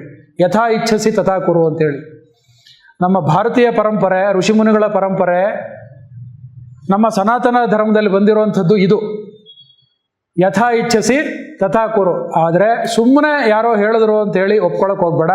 ಪರಿಶೀಲನೆ ಮಾಡು, ತಪಾಸಣೆ ಮಾಡು, ಸಾಧನೆ ಮಾಡು, ತಿಳ್ಕೊ ಅಂಥೇಳಿ. ಆದರೆ ವ್ಯವಧಾನ ಇಲ್ಲ ನಮಗೆ. ಆದ್ದರಿಂದ ನಾವಿವತ್ತು ಧೈರ್ಯವಾಗಿ ನಾವು ಕೂಡ ಬುದ್ಧನ ರೀತಿ 500 ಜನ ಗುರುಗಳ ಹತ್ರ ಹೋಗೋ ಅವಶ್ಯಕತೆ ಇಲ್ಲ. ನೇರವಾಗಿ ಬುದ್ಧನ ಬಳಿ ಹೋಗಿ ಬುದ್ಧ ಹೇಳಿದ್ದನ್ನು ಫಾಲೋ ಮಾಡಿದ್ರೆ ಸಾಕು ಅಂತ ಹೇಳಿ ಪತ್ರಿಜಿಯವರು ಹೇಳಿದ್ದಾರೆ. ಈಗ ಪತ್ರಿಜಿಯವರು ಹೇಳಿರೋದೇನೋ ಅದನ್ನು ನಾವು ನೇರವಾಗಿ ಪಾಲನೆ ಮಾಡ್ಬೋದು. ಯಾಕೆ ಅಂತಂತಂದರೆ ಅವರು ಅಷ್ಟು ಸೋಸಿ ಅಷ್ಟು ವರ್ಷಗಳ ಕಾಲ ಸಾಧನೆಯನ್ನು ಮಾಡಿ ಪ್ರಯೋಗಗಳನ್ನು ಮಾಡಿ ಅವರು ನಮಗೆ ಸೂತ್ರಗಳನ್ನು ಕೊಟ್ಟಿದ್ದಾರೆ, ಸಿದ್ಧ ಸೂತ್ರಗಳು, ರೆಡಿ ಫಾರ್ಮುಲಾಸ್. ಅದರಲ್ಲಿ ಮೊಟ್ಟ ಮೊದಲನೇ ಫಾರ್ಮುಲಾ ಅವರು ಕೊಟ್ಟದ್ದು ನಮಗೆ ಅಂತಂದರೆ ಪಿರಮಿಡ್ ಧ್ಯಾನ. ಪಿರಮಿಡ್ ಅಂತನೋ ಒಂದು ಸ್ಟ್ರಕ್ಚರ್ ಇದೆಯಲ್ಲ, ಸಂರಚನೆ ಇದೆಯಲ್ಲ, ಅತ್ಯಂತ ಅದ್ಭುತವಾದ ಸಂರಚನೆ, ವೈಜ್ಞಾನಿಕವಾಗಿರ್ತಕ್ಕಂಥ ಸಂರಚನೆ. ಅದರ ಬಗ್ಗೆ ಅತ್ಯಂತ ರಹಸ್ಯಗಳು, ಅನೂಹ್ಯವಾಗಿ ಊಹೆಗೂ ಮೀರಿದಂಥದ್ದಿದೆ. ಸಾವಿರಾರು ಸಂಶೋಧನೆಗಳು ನಡೆದೋಗಿದೆ ಅಂತಾರಾಷ್ಟ್ರೀಯ ಮಟ್ಟದಲ್ಲಿ. ನಮಗದು ಬೇಡ. ಆ ಸಂಶೋಧನೆಗಳ ಫಲಿತಾಂಶಗಳು ತೊಗೊಂಡು ನಾವೇನು ಮಾಡೋದು? ಪಿರಮಿಡ್ ಅಂದರೆ ಏನಪ್ಪ, ಪಿರಮಿಡ್ನ ಒಳಗಡೆ ಕೂತ್ರೆ ಏನಾಗುತ್ತೆ, ತಲೆ ಮೇಲೆ ಇಟ್ಕೊಂಡ್ರೆ ಏನಾಗುತ್ತೆ ನೋಡೋಣ. ಪ್ರತ್ಯಕ್ಷವಾಗಿ ಇವತ್ತು ಅಂತಾರಾಷ್ಟ್ರೀಯ ಮಟ್ಟದ ಪಿರಮಿಡ್ ಕೇಂದ್ರ ಇಲ್ಲಿದೆ. 25 ವರ್ಷಗಳಿಂದ ನೆಲೆ ನಿಂತಿದೆ ನಮ್ಮ ಪಿರಮಿಡ್ ವ್ಯಾಲಿನಲ್ಲಿ. ಅದರ ಒಳಗಡೆ ಹೋಗಿ ಕೂತ್ರೆ ಸಾಕು. ಪಾಲ್ ಬ್ರಂಟನ್ ಅಂತನೋ ಒಬ್ಬ ವಿದೇಶಿ ಪತ್ರಕರ್ತ ಭಾರತಕ್ಕೆ ರಮಣ ಮಹರ್ಷಿಗಳನ್ನು ಭೇಟಿ ಮಾಡೋದಕ್ಕೆ ಬಂದಾಗ ಆತ ಅದನ್ನೆಲ್ಲ ಪರಿಶೋಧನೆ ಮಾಡಿಕೊಂಡು ಭಾರತಕ್ಕೆ ಬಂದದ್ದು. ಭಾರತಕ್ಕೆ ಬಂದಮೇಲೆ ಏನಿದು ಅರಬೆತ್ತಲೆ ಫಕೀರರಾಗಿರ್ತಕ್ಕಂಥ ಈ ದಾರ್ಶನಿಕರು, ಇವರಿಗೆಲ್ಲ ಏನು ಗೊತ್ತು ಮಹಾ ಅನ್ನೋ ಉಡಾಫೆ ಜನಗಳು ಬಹಳ ಇದ್ದರು. ಆದರೆ ರಮಣ ಮಹರ್ಷಿಗಳನ್ನು ಪರಿಶೀಲನೆ ಮಾಡಿ ನಿನ್ನನ್ನು ನೀನು ತಿಳ್ಕೊಳ್ಳೋ, ನೀನು ತಿಳ್ಕೊ ಅಂತ ಅವರು ಹೇಳ್ತಾ ಇದ್ದಂಥ ಮಾತಿನಿಂದ ರಮಣ ಮಹರ್ಷಿಗಳ ಒಂದು ಆಪ್ತ ಶಿಷ್ಯನಾಗಿ ಪಾಲ್ ಬ್ರಂಟನ್ ಪರಿವರ್ತನೆ ಆಗ್ತಾರೆ. ಅದಕ್ಕೂ ಹಿಂದೆ ಅವರು ದ ಸೀಕ್ರೆಟ್ಸ್ ಆಫ್ ಪಿರಮಿಡ್ಸ್ ಅಂತ ಅನ್ನೋದ್ರ ಪುಸ್ತಕ ಬರೆದಿದ್ದಾರೆ ಅವರು. ಒಂದು ನಾನು ಸ್ಪಿರಿಚುವಲ್ ಇಂಡಿಯಾದಿಂದ ಟ್ರಾನ್ಸ್ಲೇಷನ್ ಮಾಡುವಾಗ ಮೊಟ್ಟ ಮೊದಲನೇ ಬಾರಿಗೆ ಅವ್ರದ್ದು ಒಂದು ಲೇಖನವನ್ನು ನಾನು ಅನುವಾದ ಮಾಡಿದಾಗ ನಾನು ತಿಳಿದು ಬಂದಿದ್ದೇನು ಅಂತಂದರೆ, ಇಡೀ ಒಂದು ರಾತ್ರಿ ಅವರು ಅಲ್ಲಿ ಅನುಮತಿಯನ್ನು ಪಡೆದು ಪಿರಮಿಡ್ ಒಳಗಡೆ ಅವರು ಒಂದು ರಾತ್ರಿಯನ್ನು ಕಳೀತಾರೆ. ರಾತ್ರೋರಾತ್ರಿ ಅಲ್ಲಿ ಇರೋದಕ್ಕೆ ಯಾರಿಗೂ ಪರ್ಮಿಷನ್ ಇಲ್ಲ, ಯಾಕಂದರೆ ಅದು ಒಂದು ವಿಶೇಷವಾದ ಒಂದು ಇದು ಸಂರಚನೆ, ಸ್ಟ್ರಕ್ಚರ್. ಅದರೊಳಗಡೆಗೆ ನಾವೆಲ್ಲ ಇಲ್ಲಿ ದೆವ್ವ ಭೂತ ಪಿಶಾಚಿ ಅಂತ ಕರಿತೀವಿ, ಅಲ್ಲಿ ದೈವಾಂಶ ಸಂಭೂತರು ಹಾಸ್ಟೆಲ್ ಮಾಸ್ಟರ್ಗಳು ಅಲ್ಲಿ ಒಳಗಡೆಗೆ ಸಂಚಾರ ಮಾಡ್ತಾರೆ. ಇವತ್ತಿಗೂ ಕೂಡ ಆ ಪಿರಮಿಡ್ನ ಅಡಿಯಲ್ಲಿ ಸಾವಿರಾರು ಅಡಿಗಳ ಆಳದಲ್ಲಿ ವಿಶೇಷವಾದ ಯಂತ್ರಗಳನ್ನು ಸಂಸ್ಥಾಪನೆ ಮಾಡಲಾಗಿದೆ ಅಂತ ಅನ್ನೋ ಪ್ರತೀತಿ ಇದೆ. ಅಲ್ಲಿ ಉತ್ಖನನವನ್ನು ಮಾಡೋದಕ್ಕಾಗಲಿ ಎಕ್ಸ್ಕವೇಷನ್ ಮಾಡೋದಕ್ಕೆ ಅವಕಾಶ ಇಲ್ಲ. ಯಾಕೆ ಅಂತಂದರೆ ಪಿರಮಿಡ್ ರಹಸ್ಯ ಅಂತಂತಂದರೆ ಅದು ಅತ್ಯಂತ ರಹಸ್ಯ.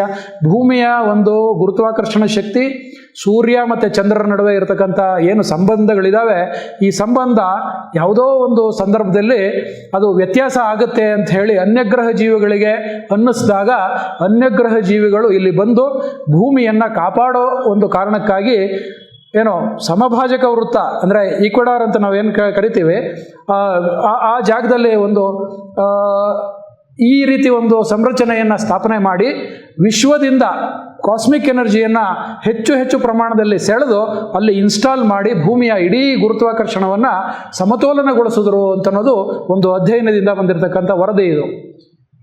ಇದು ಸೈಂಟಿಫಿಕ್ ಆಯಿತು. ಇನ್ನು ನಾವು ಸ್ಪಿರಿಚುವಲ್ ನೆಲೆಯಲ್ಲಿ ನೋಡೋದಾದರೆ ಭೂಮಿ ಅಂದರೆ ಏನು, ಸೂರ್ಯ ಅಂದರೆ ಏನು, ನಕ್ಷತ್ರಗಳು ಗ್ರಹಗಳೆಂದರೆ ಏನು, ನಮ್ಮಲ್ಲಿ ಶುದ್ಧವಾದ ಜ್ಯೋತಿಷ್ಶಾಸ್ತ್ರ ಇದೆ, ಖಗೋಳಶಾಸ್ತ್ರಗಳಿದೆ, ಋಷಿ ಮುನಿಗಳೆಲ್ಲ ಕೂಡ ಅವ್ರಿಗೆಲ್ಲ ಗೊತ್ತಿದೆ. ಆದರೆ ಇವತ್ತು ಆ ವಿಜ್ಞಾನ ಪೂರ್ತಿ ಕಂಟಾಮಿನೇಟೆಡ್, ಹಾಗಾಗಿ ಪ್ಯೂರ್ ಸೈನ್ಸ್ ಎಲ್ಲೂ ಕೂಡ ಉಳಿದಿಲ್ಲ. ಭೂಮಿಗೆ ಪ್ರತಿ ದಿನವೂ ಕೂಡ ಬಂಧುಗಳೇ ಅಪಾರವಾದ ಪ್ರಮಾಣದಲ್ಲಿ ವಿಶ್ವ ಪ್ರಾಣಶಕ್ತಿ ಬರ್ತಾ ಇದೆ. ಭೂಮಿಗೆ ಹೇಗೆ ಗುರುತ್ವಾಕರ್ಷಣ ಶಕ್ತಿ ಇದೆಯೋ, ಹೇಗೆ ಸೂರ್ಯ ತನ್ನ ಇದು ಬೆಳಕಿನಿಂದ ಇಲ್ಲಿ ಶಾಖವನ್ನು ಉತ್ಪಾದನೆ ಮಾಡೋದಕ್ಕೆ ಅವಕಾಶ ಮಾಡಿಕೊಟ್ಟಿದೆ, ಎಲ್ಲ ಪ್ಯೂರ್ಲಿ ಫಿಸಿಕ್ಸ್. ಇದು ಎನರ್ಜಿಯ ಫಾರ್ಮ್ಯಾಟ್ಸು. ಎನರ್ಜಿ ಅಂತಂದರೆ ಶಕ್ತಿಯ ಹಲವಾರು ನಮೂನೆಗಳಿದು. Solar energy, magnetic energy, cosmic energy, ಆಮೇಲೆ ಈ ರೀತಿ ಹಲವಾರು ಎನರ್ಜಿಗಳಿದ್ದಾವೆ. ಇದರಲ್ಲಿ ಹೆಚ್ಚು ಜನಕ್ಕೆ ಗೊತ್ತಿಲ್ಲದೆ ಇರತಕ್ಕಂಥದ್ದು ಕಾಸ್ಮಿಕ್ ಎನರ್ಜಿ. ಸರಳವಾಗಿ ಹೇಳಬೇಕು ಅಂತಂದರೆ ನಾವೆಲ್ಲರೂ ಕೂಡ ಜೀವಿಗಳು ರಾತ್ರಿ ಹೊತ್ತು ನಿದ್ರೆಯಲ್ಲಿ ನಾವು ಅಲ್ಪ ಪ್ರಮಾಣದಲ್ಲಿ ಕಾಸ್ಮಿಕ್ ಎನರ್ಜಿಯನ್ನು ಸ್ವೀಕಾರ ಮಾಡ್ತೇವೆ. ಆ ಕಾಸ್ಮಿಕ್ ಎನರ್ಜಿ ನಮ್ಮ ಬ್ರಹ್ಮರಂಧ್ರದಿಂದ ಅದು ನಮ್ಮ ಒಳಗಡೆ ಇಳಿಯುತ್ತೆ ಅಲ್ಪ ಪ್ರಮಾಣದಲ್ಲಿ. ಎಚ್ಚರಿಕೆ ಸ್ಥಿತಿಯಲ್ಲಿ ಇದ್ದಾಗ ಮನಸ್ಸು ಆ್ಯಕ್ಟಿವೇಟ್ ಆದಾಗ ಬ್ರಹ್ಮರಂಧ್ರ ಕ್ಲೋಸ್ ಆಗುತ್ತೆ, ಕಾಸ್ಮಿಕ್ ಎನರ್ಜಿ ಸಿಗೋದಿಲ್ಲ. ಈ ಎನರ್ಜಿ ಇಲ್ಲ ಅಂತಂತಂದರೆ ನಮ್ಮ ಒಳಗಡೆ ಇರೋ ಆ ಚೇತನ, ನೀವು ಜೀವ ಅನ್ನಿ, ಪ್ರಾಣ ಅನ್ನಿ, ಉಸಿರು ಅನ್ನಿ, ಆತ್ಮ ಅನ್ನಿ, ಯಾವುದಾದ್ರು ಹೆಸರಿಂದ ಕರೀರಿ, ಒಳಗಡೆ ಇರ್ತಕ್ಕಂಥ ಆ ಚೈತನ್ಯಕ್ಕೆ, ಕಾನ್ಷಿಯಸ್ಗೆ ಆಹಾರ ಸಿಗೋದಿಲ್ಲ. ಆ ಆಹಾರವನ್ನು ಪಡ್ಕೊಳ್ಳೋದಕ್ಕೆ ನಾವು ನಿದ್ರೆಯನ್ನು ಮಾಡ್ತೀವಿ. ನೀವು ಯಾರಿಗಾದರೂ ಡಾಕ್ಟ್ರ್ ಕೇಳಿ, ನಾವು ಯಾಕೆ 7 ಗಂಟೆಗಳ ಕಾಲ ನಿದ್ರೆ ಮಾಡಬೇಕು ಅಂತ ಕೇಳಿದ್ರೆ, what a stupid question you are asking ಐಸೆ ಅಂತ ಕೇಳ್ತಾರೆ. ನಿಮ್ಮ ಗಮನಕ್ಕೆ, ನಾನು ಕಿದ್ವಾಯಿ ಕ್ಯಾನ್ಸರ್ ಸಂಸ್ಥೆಯಲ್ಲಿ ಕಳೆದ 30 ವರ್ಷಗಳಿಂದ ಸೀನಿಯರ್ ಸೆಕ್ಷನ್ ಆಫೀಸರ್ ಅಂತ ಕೆಲಸ ಮಾಡ್ತೀನಿ. ನಮ್ಮ ಡಾಕ್ಟ್ರುಗಳೆಲ್ಲ ಹೇಗೆ ಅವರು ಟ್ರೀಟ್ಮೆಂಟ್ ಕೊಡ್ತಾರೆ ಅಂತ ಅನ್ನೋದು ಹತ್ತಿರದಿಂದ ನೋಡಿದ್ದೀನಿ. ನನಗೊಂದು ಕುತೂಹಲ. ನಾನು ಯಾಕೆ ಹೇಳ್ತೀನಿ ಅಂತಂದರೆ, ನಾವೆಲ್ಲರೂ ಕೂಡ ದೇಹದ ಬಗ್ಗೆ ತಿಳ್ಕೊಂಡಿದ್ದೀವಿ, ಆದರೆ ಈ ದೇಹದ ಒಳಗಡೆ ಇರ್ತಕ್ಕಂಥ ದೇಹಿಯ ಬಗ್ಗೆ ನಮಗೇನು ಗೊತ್ತಿಲ್ಲ. ಅದರ ಬಗ್ಗೆ ಹೆಚ್ಚು ಒತ್ತು ಕೊಟ್ಟು ಹೇಳ್ತಾರೆ ಪತ್ರಿಜಿ. ದೇಹಕ್ಕೆ ಹೆಚ್ಚು ಪ್ರಾಮಿನೆನ್ಸ್ ಕೊಟ್ಟಷ್ಟು, ಮಾನ್ಯತೆ ಕೊಟ್ಟಷ್ಟು ದೇಹಿಯನ್ನು ನಾವು ನೆಗ್ಲೆಕ್ಟ್ ಮಾಡ್ತೀವಿ. ಒಳಗಡೆ ಇರತಕ್ಕಂಥ ಚೇತನಕ್ಕೆ, ಆ ಚೈತನ್ಯ ಶಕ್ತಿಗೆ ನಾವು ಮಾನ್ಯತೆಯನ್ನು ಕೊಡಬೇಕು. ಹಾಗಾಗಿ ಪತ್ರಿಜಿಯವರು ಹೇಳ್ತಾರೆ, ನಾವೆಲ್ಲರೂ ಶಾಶ್ವತವಾದ ಜೀವಿಗಳು. ಪ್ರತಿ ಜನ್ಮದಲ್ಲೂ ಕೂಡ ಈ ದೇಹ ಬದಲಾವಣೆ ಆಗುತ್ತೆ ಹೊರತು ದೇಹಿ ಬದಲಾಗಲ್ಲ ಅಂತ ಹೇಳ್ತಾರೆ. ತುಂಬ ಚೆನ್ನಾಗಿ ಅವರು ವೈಜ್ಞಾನಿಕ. ಅದಕ್ಕೆ ಅವ್ರು ಹೇಳ್ತಾರೆ, ಸಾವನ್ನು ಕೂಡ ನಾವು ಸಂಭ್ರಮಿಸಬೇಕು, ಸಾವು ಅನ್ನೋದು ನಮ್ಗೆ ಇಲ್ಲವೇ ಇಲ್ಲ ಅಂತ ಹೇಳಿ. ಟಿಬೆಟಿಯನ್ ಯೋಗಿ ಅದನ್ನು ಯು ಫಾರ್ ಎವರ್ ಅನ್ನೋ ಪುಸ್ತಕದಲ್ಲಿ ಎಷ್ಟು ಚೆನ್ನಾಗಿ ವಿವರಣೆ ಕೊಟ್ಟಿದ್ದಾರೆ. ಕನ್ನಡದಲ್ಲಿ ಅದು ನೀನೇ ಶಾಶ್ವತ ಅಂತೇಳಿ ಅದನ್ನು ತರ್ಜುಮೆ ಭಾಷಾಂತರ ಮಾಡಿದ್ದಾರೆ. ನೀವು ಓದಿದ್ದೀರಿ ಅಂತ ಕಾಣುತ್ತೆ. ಎಷ್ಟು ಜನ ಓದಿದ್ದೀರಿ ಆ ಪುಸ್ತಕನ? ಓ, ನೀವೆಲ್ಲ ಹಾಗಾದರೆ ಸೀನಿಯರ್ ಪಿರಮಿಡ್ ಮಾಸ್ಟರ್ಸು. ದಯವಿಟ್ಟು ನಾನು ಎಲ್ರಿಗೂ ವಿನಂತಿ ಮಾಡೋದೇನು ಅಂತಂದರೆ, ಪತ್ರಿಜಿಯವರು ನಮಗೆ 3 ಪರಿಕಲ್ಪನೆಯನ್ನು ಕೊಟ್ಟಿದ್ದಾರೆ. ಮೊದಲು ಧ್ಯಾನವನ್ನು ಮಾಡಿ, ನಿಮ್ಮ ವಯಸ್ಸು ಎಷ್ಟಿದೆಯೋ ಅಷ್ಟು ನಿಮಿಷಗಳ ಕಾಲ ಪ್ರತಿದಿನ 2 ಬಾರಿ ಧ್ಯಾನವನ್ನು ಮಾಡಿ. ಇದು ಕಂಪಲ್ಸರಿ. ಫಸ್ಟ್ ಡೋಸ್ ಇದು ಬೇಕೇ ಬೇಕು. ಇನ್ನು ಎರಡನೇ ಡೋಸ್ ಏನು ಅಂತಂದರೆ, ಸತ್ಯವನ್ನು ತಿಳಿದಿರೋರ ಜೊತೆ ಸಂಘವನ್ನು ಮಾಡಿ, ಸತ್ಸಂಗವನ್ನು ಮಾಡಿ. ಸತ್ಯವನ್ನು ತಿಳಿದಿರೋರ ಹತ್ರ ಹುಡ್ಕೊಂಡು ಹೋಗೋಕ್ಕಾಗಲ್ಲಪ್ಪ ಅಂತಂದರೆ, ನಮ್ಮ ಧ್ಯಾನ ಕಸ್ತೂರಿ ಮ್ಯಾಗ್ಝಿನ್ ಪ್ರಿಂಟೆಡ್ ಇದೆ, ಹಳೇದು ಇದೆ, ಹೊಸದು ಬರುತ್ತೆ. PMC ಕನ್ನಡ ಚಾನಲ್ ಇದೆ. ಸತ್ಯವನ್ನು ತಿಳಿದಿರೋರು ಅಲ್ಲಿ ಸತ್ಯವನ್ನು ಹೇಳ್ತಾ ಇದ್ದಾರೆ, ಎಷ್ಟೋ ಹೇಳಿದ್ದಾರೆ. ಅದರಲ್ಲಿ ಪತ್ರಿಜಿಯವರು ಮೊದಲನೇದಾಗಿ ಇದ್ದಾರೆ. ಅವ್ರದ್ದು ತೆಲುಗು, ಹಿಂದಿ, ಇಂಗ್ಲೀಷು ಎಷ್ಟೋ ವಿಡಿಯೋಗಳು, ಸಾವಿರಾರು ವಿಡಿಯೋಗಳಿದೆ, ದಯವಿಟ್ಟು ನೋಡಿ. ಇಲ್ಲ ನಾನು ಸ್ವಾಧ್ಯಾಯವನ್ನು ನಾನೇ ಮಾಡ್ತೀನಿ ಅಂತ ಅನ್ನೋದರ ಅಧ್ಯಯನಕ್ಕೆ ನನಗೆ ವಿಡಿಯೋ ನೋಡೋದ್ರಲ್ಲಿ ಇದಲ್ಲ, ಪುಸ್ತಕವನ್ನು ಓದೋದಕ್ಕೆ ನನಗೆ ಆಸಕ್ತಿ ಇದೆ ಅಂತಂದರೆ ಸಾವಿರಾರು ಪುಸ್ತಕಗಳಿದೆ, ದಯವಿಟ್ಟು ಅದನ್ನು ಅಧ್ಯಯನ ಮಾಡಿ. ಆದರೆ ಸ್ನೇಹಿತರೆ, ಒಂದು ಹೇಳ್ತೀನಿ, ಒಳ್ಳೆಯದು ಕೆಟ್ಟದ್ದು ಅಂತ ಇಲ್ಲ ಅಂತ ಹೇಳಿದ್ದಾರೆ ಪತ್ರಿಜಿ. ಆಶ್ಚರ್ಯ ಆಗ್ಬೋದು ನಿಮಗೆ. ಹೌದಾ, ಒಳ್ಳೆಯದು ಕೆಟ್ಟದ್ದು ಅಂತಿಲ್ವಾ? ಇಲ್ಲ. ಈ ಪ್ರಶ್ನೆ ಅವರು ಇದು ಹೇಳಿದಾಗ ನಮಗೂ ಆಶ್ಚರ್ಯ ಆಯ್ತು, ಏನು ಒಳ್ಳೇದು ಕೆಟ್ಟದ್ದೇ ಇಲ್ಲ ಅಂತ ಹೇಳ್ಬಿಡ್ತಾರೆ ಜಗತ್ತಿನಲ್ಲಿ ಅಂತ. ಜಗತ್ತಿನಲ್ಲಿ ಇರೋದು ಎರಡೇ, ಸರಿಯಾದ್ದು ಸರಿ ಅಲ್ಲದ್ದು ಅಂತ. ಒಳ್ಳೇದು ಕೆಟ್ಟದ್ದು, ನನಗೆ ಒಳ್ಳೇದಿರೋದು ನಿಮಗೆ ಕೆಟ್ಟದ್ದು, ನಿಮಗೆ ಕೆಟ್ಟದ್ದಿರೋದು ನನಗೆ ಒಳ್ಳೇದಿರ್ಬೋದು. ಉದಾಹರಣೆಗೆ ಅವರು ಮಾಂಸಾಹಾರ ಭಾಳ ಚೆನ್ನಾಗಿ ಹೇಳ್ತಾರೆ. ಉದಾಹರಣೆಗೆ ಮಾಂಸಾಹಾರದ ಬಗ್ಗೆ ನಮಗೆ ಗೊತ್ತಿದೆ, ಆದ್ದರಿಂದ ಅದು ಸರಿಯಲ್ಲ ಅಂತ ನಾವು ಹೇಳ್ತೀವಿ. ನೀವು ಅದು ಸರಿ ಇದೆ, ಒಳ್ಳೆಯದು, ನಮಗೆ ಆರೋಗ್ಯ ಚೆನ್ನಾಗಿ ಬರುತ್ತೆ, ಪ್ರೋಟೀನ್ ಸಿಕ್ಕತ್ತೆ ಅಂತ ಹೇಳ್ತೀರಾ. ಇಲ್ಲೇ ಅಜ್ಞಾನದ ಕಾರಣ ಇಲ್ಲೇ ಸಿಕ್ಕತ್ತೆ. ಆದ್ದರಿಂದ ಒಳ್ಳೆಯದು ಒಬ್ರಿಗೆ ಒಳ್ಳೇದಿರೋದು ಇನ್ನೊಬ್ರಿಗೆ ಕೆಟ್ಟದಾಗಿ ಕಾಣುತ್ತೆ, ಇನ್ನೊಬ್ರಿಗೆ ಕೆಟ್ಟದ್ದಿರೋದು ಇನ್ನೊಬ್ರಿಗೆ ಒಳ್ಳೇದಾಗಿ ಕಾಣುತ್ತೆ. ಆದ್ದರಿಂದ ಜಗತ್ತಿನಲ್ಲಿ ಒಳ್ಳೆಯದು ಕೆಟ್ಟದ್ದು ಅಂತ ಅನ್ನೋದು ಮನಸ್ಸಿನ ಭಾವನೆಗಳು. ಲೋಕದ ನಿಯಮದ ಪ್ರಕಾರ ಇರೋದು ಸರಿಯಾದ್ದು ಸರಿ ಅಲ್ಲದ್ದು ಅಂತ. ಸರಿಯಾದ ಆಹಾರ, ಸರಿ ಅಲ್ಲದ ಆಹಾರ, ಸರಿಯಾದ ವರ್ತನೆ, ಸರಿ ಅಲ್ಲದ ವರ್ತನೆ, ಸರಿಯಾದ ಮಾತು, ಸರಿ ಅಲ್ಲದ ಮಾತು. ನೀವು ಯಾವುದಾದ್ರೂ ಹೇಳಿ. ಹಾಗಾದರೆ ಈ ಸರಿ ಮತ್ತು ತಪ್ಪುಗಳನ್ನು ನಿರ್ಧಾರ ಮಾಡೋದು ಯಾರು? Who is the judge?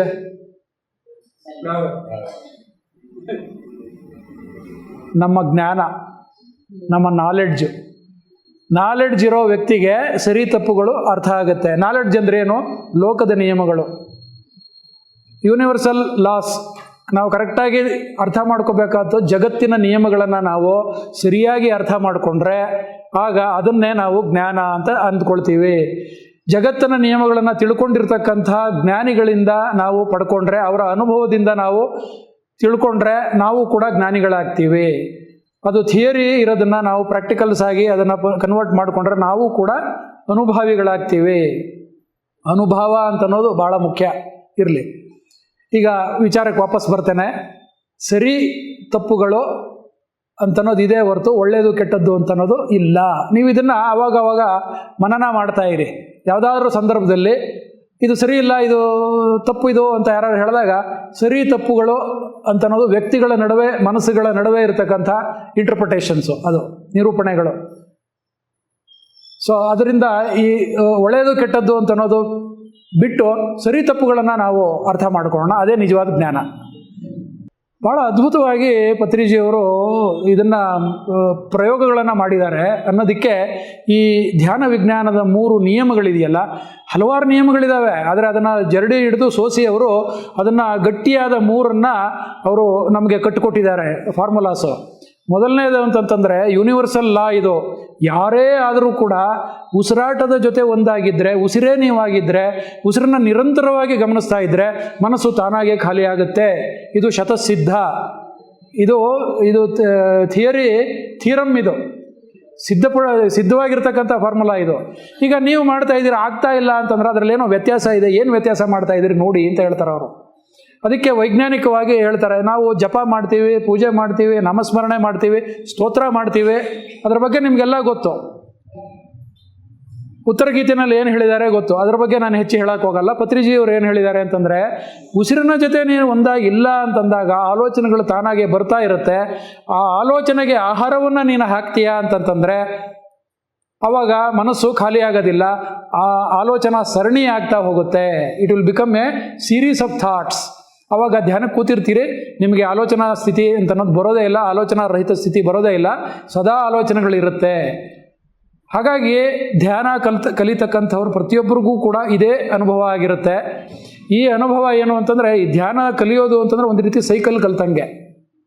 ಸೈಕಲ್ನಲ್ಲಿ balance ಮಾಡೋವಂಥದ್ದು ಕಲಿಬೇಕು ನೋಡಿ. ನಾವು ಒಂದು ಸರಿ ಬ್ಯಾಲೆನ್ಸಿಂಗ್ ಬಂದ್ಬಿಡ್ತು ಅಂತಂದರೆ ಆಮೇಲೆ ನಾವು ಹೇಗೆ ಬೇಕಾದರೂ ಮಾಡ್ತೀವಿ. ಆಮೇಲೆ ವೀಲಿಂಗ್ ಕೂಡ ಮಾಡೋಕ್ಕೆ ಸಾಧ್ಯ ಇದೆ. 2 ಚಕ್ರ ಯಾಕೆ ಬೇಕು ನಮಗೆ? ಒಂದೇ ಚಕ್ರದಲ್ಲಿ ನಾನು ಓಡಿಸ್ತೀನಿ, ಆ ಕಾನ್ಫಿಡೆನ್ಸು. ಹಾಗಾಗಿ ಆರಂಭದಲ್ಲಿ ನಾವು ಗೈಡೆಡ್ ಮೆಡಿಟೇಷನ್ ಅಂತ ಮಾಡಿಸ್ತೀವಿ. ಆ್ಯಕ್ಚುಲಿ ಗೈಡೆಡ್ ಮಾಡಿಸ್ಬಾರ್ದು ಅಂತ ಪತ್ರಿಜಿ ಹೇಳ್ತಾರೆ. ಈ ಗ್ರೂಪ್ ಮೆಡಿಟೇಷನ್ನು ಅಂತಂದ್ರೆ ಏನು, ಸಾಮೂಹಿಕ ಧ್ಯಾನ ಅಂತಂದ್ರೆ ಏನು, ಪಿರಮಿಡ್ ಧ್ಯಾನ ಅಂತಂದ್ರೆ ಏನು, ಎಲ್ಲ ವಿವರವಾಗಿ ಹೇಳಿದ್ದಾರೆ. ನಾನಿವತ್ತು ಪಿರಮಿಡ್ ಧ್ಯಾನಕ್ಕೆ ಮಾತ್ರ ನಾನು ಸೀಮಿತವಾಗ್ತೀನಿ, ಯಾಕಂದರೆ ಅದರ ಆಳಕ್ಕೆ ನಾನು ಹೋದರೆ ಸಮಯಾವಕಾಶ ಆಗೋದಿಲ್ಲ. ಬೇರೆ ಬೇರೆ ಸಂದರ್ಭದಲ್ಲಿ ಮುಂದಿನ ದಿನಗಳಲ್ಲಿ ನಂದು ವಿಡಿಯೋಗಳು ಕೂಡ ಕೆಲವು ಇದ್ದಾವೆ, ನೀವು ಅದನ್ನು ನೋಡಬಹುದು. ಅದರಲ್ಲಿ ಈಗಾಗಲೇ ಅದನ್ನೆಲ್ಲ ಡೀಟೇಲ್ ಆಗಿ ಹೇಳಿದ್ದೀನಿ ನಾನು, ಪತ್ರಿ ಸರ್ ಏನು ಹೇಳಿದ್ದಾರೆ ಅಂತ. ಅದು ಯಾವುದು ಕೂಡ ನನ್ನ ಮಾತುಗಳಲ್ಲ, ನನ್ನ ವಿಧಾನದಲ್ಲಿ ನಾನು ಹೇಳಿದ್ದೀನಿ ಅಷ್ಟೇ. 2ನೇ ಪ್ರಿನ್ಸಿಪಲ್ ಏನು ಹೇಳುತ್ತೆ ಅಂತಂತಂದರೆ, ಮೊದಲನೇ ಪ್ರಿನ್ಸಿಪಲ್ ನಮಗೆ ಘಟಿಸಬೇಕು, ಇಟ್ ಶುಡ್ ಹ್ಯಾಪನ್. ಭಾಳ ವಿಶೇಷವಾಗಿ ಪತ್ರಿಜಿ ಹೇಳೋದೇನು ಅಂತಂದರೆ, meditation cannot be done, what best that we can do. ಏನು ನಾವು ಮಾಡಬಹುದು ಅಂದರೆ, ಕಣ್ಣೆರಡು ಮುಚ್ಕೋಬೋದು, ಕೈಗಳೆರಡು ಜೋಡಿಸ್ಕೋಬೋದು, ಕಾಲೆರಡು ಕ್ರಾಸ್ ಮಾಡ್ಕೋಬೋದು, ನೆಟ್ಟಿಗೆ ಕುಳಿತುಕೋಬಹುದು, ಆಮೇಲೆ ಉಸಿರಾಟದ ಮೇಲೆ ಗಮನ ಹರಿಸ್ಬೋದು. ಇದಿಷ್ಟು ನಾವು ಮಾಡಬಹುದಾದದ್ದು. ಇನ್ನು ತಾನಾಗೇ ಆಗಬೇಕಾದ್ದೇನೋ ಆಲೋಚನಾರಹಿತ ಸ್ಥಿತಿ ತಾನಾಗೇ ಆಗಬೇಕು. ಇಲ್ಲೇ ಸಮಸ್ಯೆ ಇರೋದು ಹೊಸಬರಿಗೆ. ಇಲ್ಲಿ ಎಲ್ಲ ಮಾಡ್ತೀವಿ ನಾವು, ಆದರೆ ತಲೆ ಒಳಗಡೆ ಚಕ್ರ ಸುತ್ತುತ್ತಾ ಇರುತ್ತೆ. ಅದನ್ನು ನಿಲ್ಲಿಸೋದು ಹೇಗೆ? ಏನಾದ್ರು ಸ್ವಿಚ್ ಇದೆಯಾ? ಇಲ್ಲ. ಇರೋದೇ ಒಂದೇ ಸ್ವಿಚ್ಚು, ಅದು ಉಸಿರು. ಉಸಿರೇ ನಮಗೆ ಗುರು. ಉಸಿರು ಬಿಟ್ಟರೆ ಬೇರೆ ಇನ್ಯಾವ ಇದು ಕೂಡ ವರ್ಕೌಟ್ ಆಗಲ್ಲ. ಹೇಗೆ ಹೇಗೆ ಅಂತಂದರೆ, ನಾನು ನಾಮಜಪ ಮಾಡ್ತೇನೆ, ಆಕಾರ ಕಲ್ಪನೆ ಮಾಡ್ತೇನೆ, ಇದು ಎಲ್ಲವೂ ಕೂಡ ಸ್ನೇಹಿತರೆ, ಬಂಧುಗಳೇ ಹೇಳ್ತೀನಿ, ಮಾನಸಿಕ ಚಟುವಟಿಕೆಗಳು. ಮನಸ್ಸನ್ನದೇ ಆ್ಯಕ್ಟಿವಿಟಿ ಅದು. ಆದರೆ ಉಸಿರಾಟ ಗಮನ ಹರಿಸೋದು ಅದೂ ಕೂಡ ಮಾನಸಿಕ ಚಟುವಟಿಕೆಯೇ. ಆದರೆ ವ್ಯತ್ಯಾಸ ಎಲ್ಲಿ ಅಂತಂತಂದರೆ, ಉಸಿರು ತಾನಾಗೇ ನಡೀತಾ ಇರತಕ್ಕಂಥ ಉಸಿರಾಡೋದು ಸಹಜವಾಗಿ ನಡೀತಾ ಇರುತ್ತೆ. ಆದರೆ ನಾಮಸ್ಮರಣೆ, ಜಪ, ಸ್ತೋತ್ರ ಹೇಳುವಂಥದ್ದು, ಆಕಾರ ಕಲ್ಪನೆ, ಇವೆಲ್ಲವೂ ಕೂಡ ಪ್ರಯತ್ನಪೂರ್ವಕವಾಗಿ ನಡೀತಾ ಇರತಕ್ಕಂಥ ಚಟುವಟಿಕೆಗಳು. ಯಾವಾಗ ಪ್ರಯತ್ನಪೂರ್ವಕವಾಗಿ ಚಟುವಟಿಕೆ ನಡೀತಾ ಇರುತ್ತೋ ಆವಾಗ ನಾವು ಆ ಒಂದೇ ಚಟುವಟಿಕೆಯಲ್ಲಿ ತೊಡಗಿಕೊಂಡಿರ್ತೇವೆ. ಅಲ್ಲಿ ಏಕಾಗ್ರತೆ ಮಾತ್ರ ಬರೋದಕ್ಕೆ ಸಾಧ್ಯ ಹೊರತು ಶೂನ್ಯ ಸ್ಥಿತಿ ಬರೋದು ಸಾಧ್ಯ ಇಲ್ಲವೇ ಇಲ್ಲ.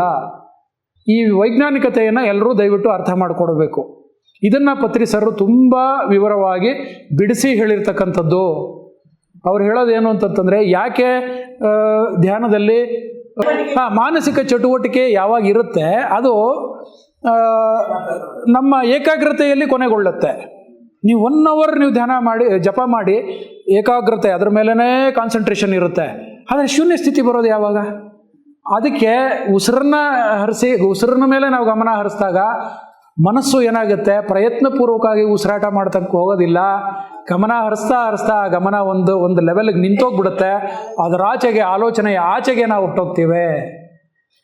ಆವಾಗ ನೋಡಿ, ಹೊರಗಡೆ ಏನು ಬೇಕಾದರೂ ನಡೀತಾ ಇರಲಿ, ನಾವು ನಮ್ಮೊಂದಿಗೆ ಇರ್ತೇವೆ, ನಮ್ಮ ಒಳಗಡೆ ಇರೋ ಅಂತರಾತ್ಮನ ಜೊತೆಗೆ ಇರ್ತೇವೆ. ಅನುಸಂಧಾನವಾಗಿ ಅಲ್ಲಿ ಬಾಂಡೇಜ್ ಕ್ರಿಯೇಟ್ ಆಗೋಗುತ್ತೆ. ಅದನ್ನು ನಾವು ಆಲೋಚನಾ ರಹಿತ ಸ್ಥಿತಿ ಅಂತ ಹೇಳ್ತೀವಿ. ಆ ಸ್ಥಿತಿಗೆ ಹೋಗದ ಹೊರತು ಧ್ಯಾನ ಅಂತ ಅನ್ನೋದು ನಮಗೆ ಸಂಭವಿಸೋದಿಲ್ಲ. ಅದರ ಆಚೆ ಏನಾಗುತ್ತೆ, ಅದೇ ನಿಜವಾದ ಧ್ಯಾನ. ಆಲೋಚನಾರಹಿತ ಸ್ಥಿತಿಗೆ ತಲುಪುವಂಥದ್ದೇ ಬಹಳ ಇದು. ಆಲೋಚನಾರಹಿತ ಸ್ಥಿತಿಗೆ ತಲುಪ್ತೀವಲ್ಲ, ಮೊದಲನೇ ಮಹಾಘಟನೆ ಅಂತ ಹೇಳ್ತಾರೆ Patriji. The first great happening is no thought state.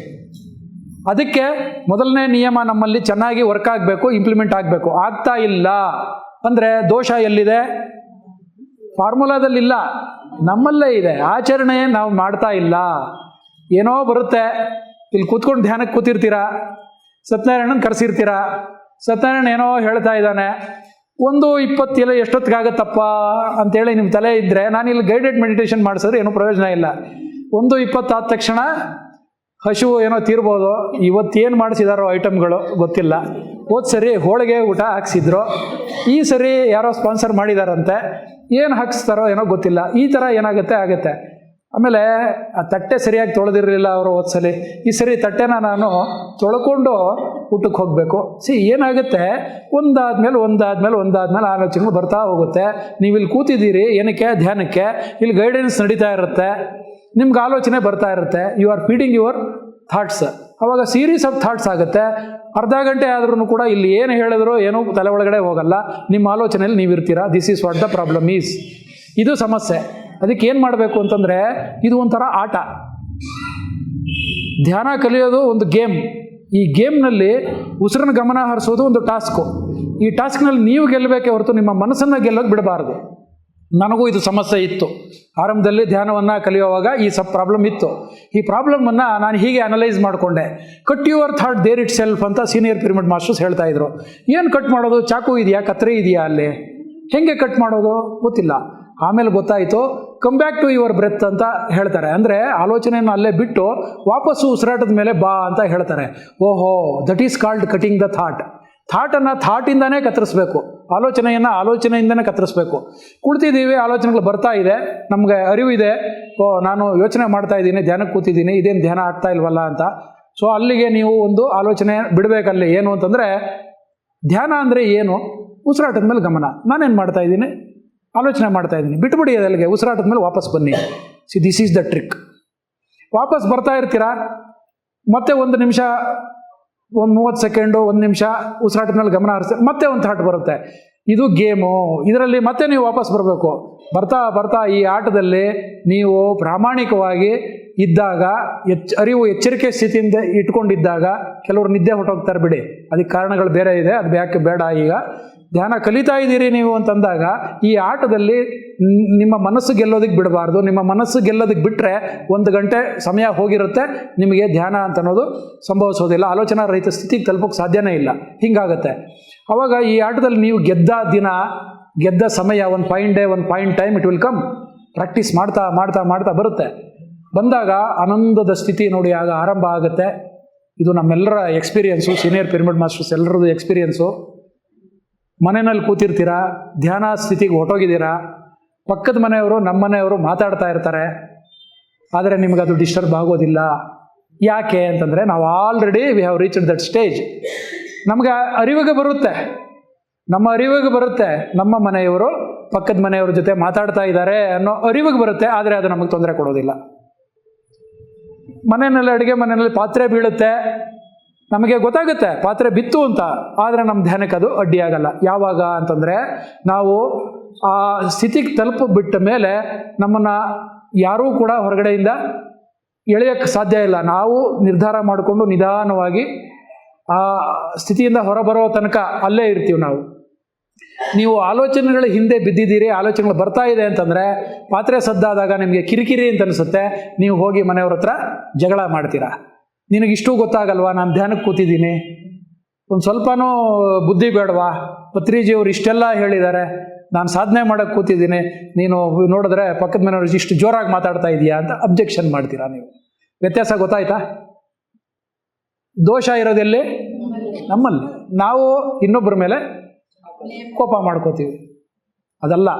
ಇದಿಷ್ಟನ್ನು ಪತ್ರಿಜಿಯವರು ವೈಜ್ಞಾನಿಕವಾಗಿ ಹೇಳಿದ್ದಾರೆ. ಮೊದಲನೇ ನಿಯಮ ಏನು ಅಂತಂದರೆ, ನೀವು ಉಸಿರಿನ ಜೊತೆ ಒಂದಾದರೆ, ಉಸಿರಿನ ಜೊತೆ ಇದ್ದು ಶ್ವಾಸಧಾರೆಯೊಂದಿಗೆ ಒಂದಾಗಿದ್ದಾಗ, ಉಸಿರೇ ನೀವಾದಾಗ ಮನಸ್ಸು ತಾನಾಗೆ ಖಾಲಿ ಆಗುತ್ತೆ.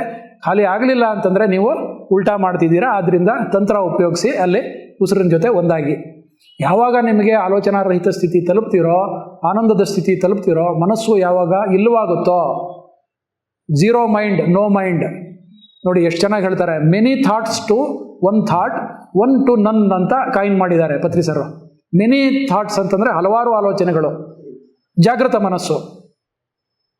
ನೀವು ಧ್ಯಾನಕ್ಕೆ ಕುಳಿತುಕೊಳ್ತೀರಾ, ಒಂದು ಥಾಟ್ ಯಾವುದು? ಉಸಿರಾಟದ ಮೇಲೆ ಗಮನ ಹರಿಸೋದು, ಒಂದು ಏಕಾಗ್ರತೆ, ಒಂದು ಥಾಟ್ ಏಕಾಗ್ರತೆ. ನೋ ಥಾಟ್, ಶೂನ್ಯ ಸ್ಥಿತಿ, ಅದು ನಿಜವಾದ ಆಲೋಚನಾ ರಹಿತ ಸ್ಥಿತಿ. ಈ series this is science. It happens to everybody. Practice ಬೇಕು.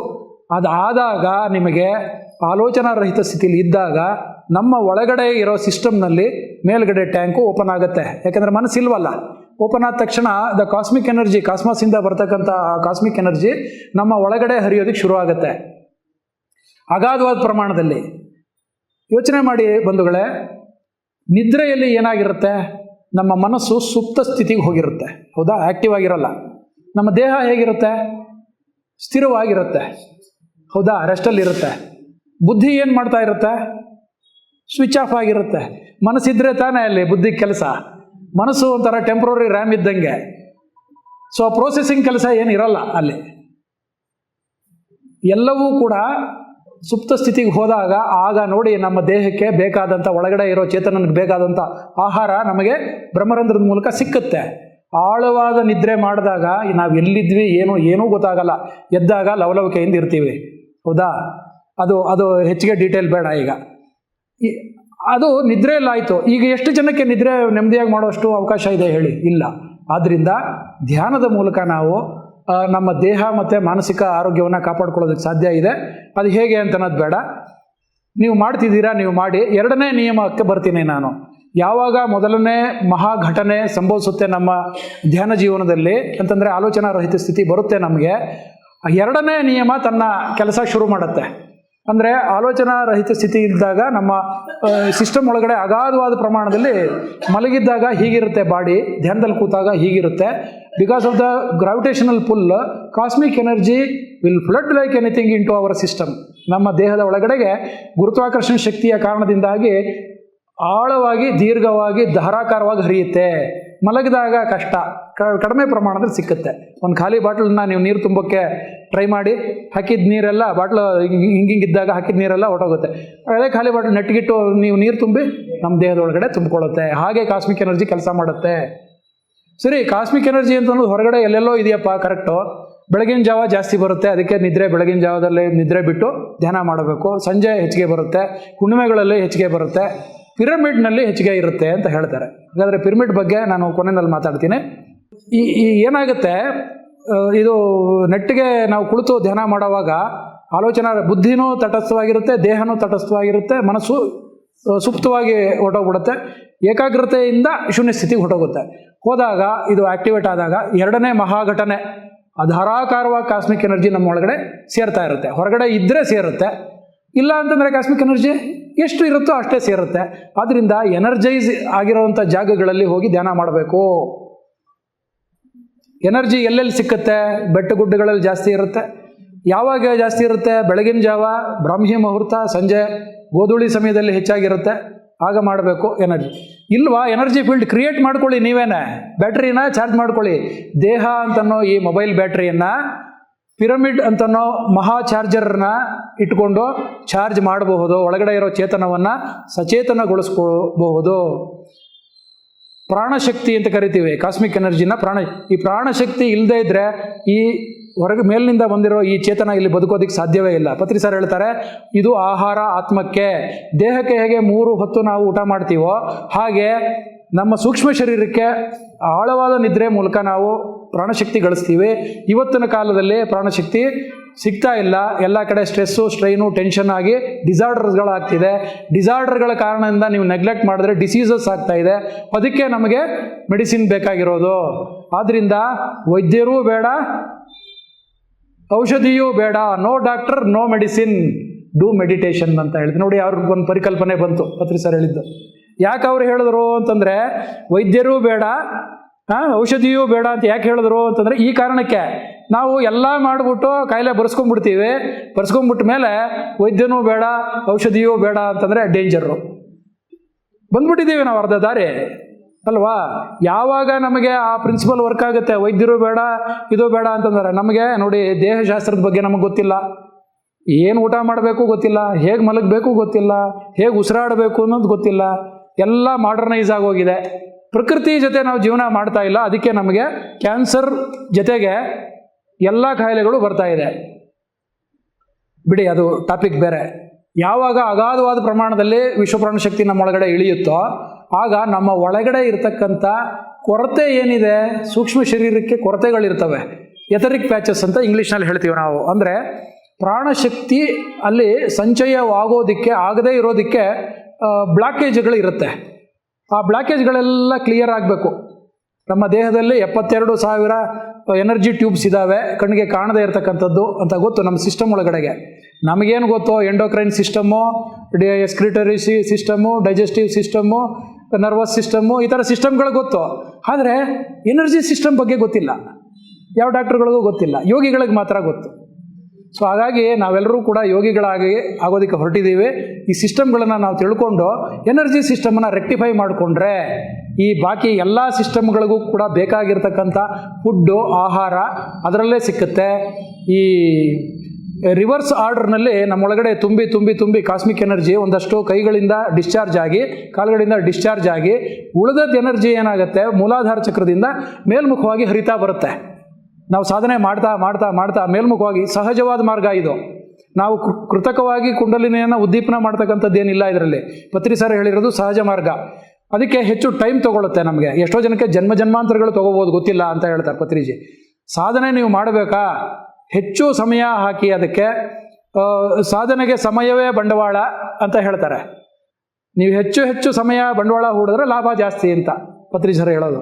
ಸೊ ಹಾಗಾಗಿ ರಿವರ್ಸ್ ಆರ್ಡರ್ನಲ್ಲಿ ಬಂದಾಗ ನಮ್ಮ ಎಂಡೋಕ್ರೈನ್ ಸಿಸ್ಟಮ್ನಲ್ಲಿ ಏನು ಚಕ್ರಗಳು ಅಂತ ಏನು ಹೇಳ್ತಾರೆ, ಅದು ಸೈಂಟಿಫಿಕ್ ಟರ್ಮಿನಾಲಜಿ, ನಾವು ಅದನ್ನು ಚಕ್ರಗಳು ಅಂತ ಕರಿತೀವಿ ಯೋಗದಲ್ಲಿ. ಎಲ್ಲವೂ ಕೂಡ ಆಕ್ಟಿವೇಟ್ ಆಗುತ್ತೆ, ಸಕ್ರಿಯಗೊಳ್ಳುತ್ತೆ.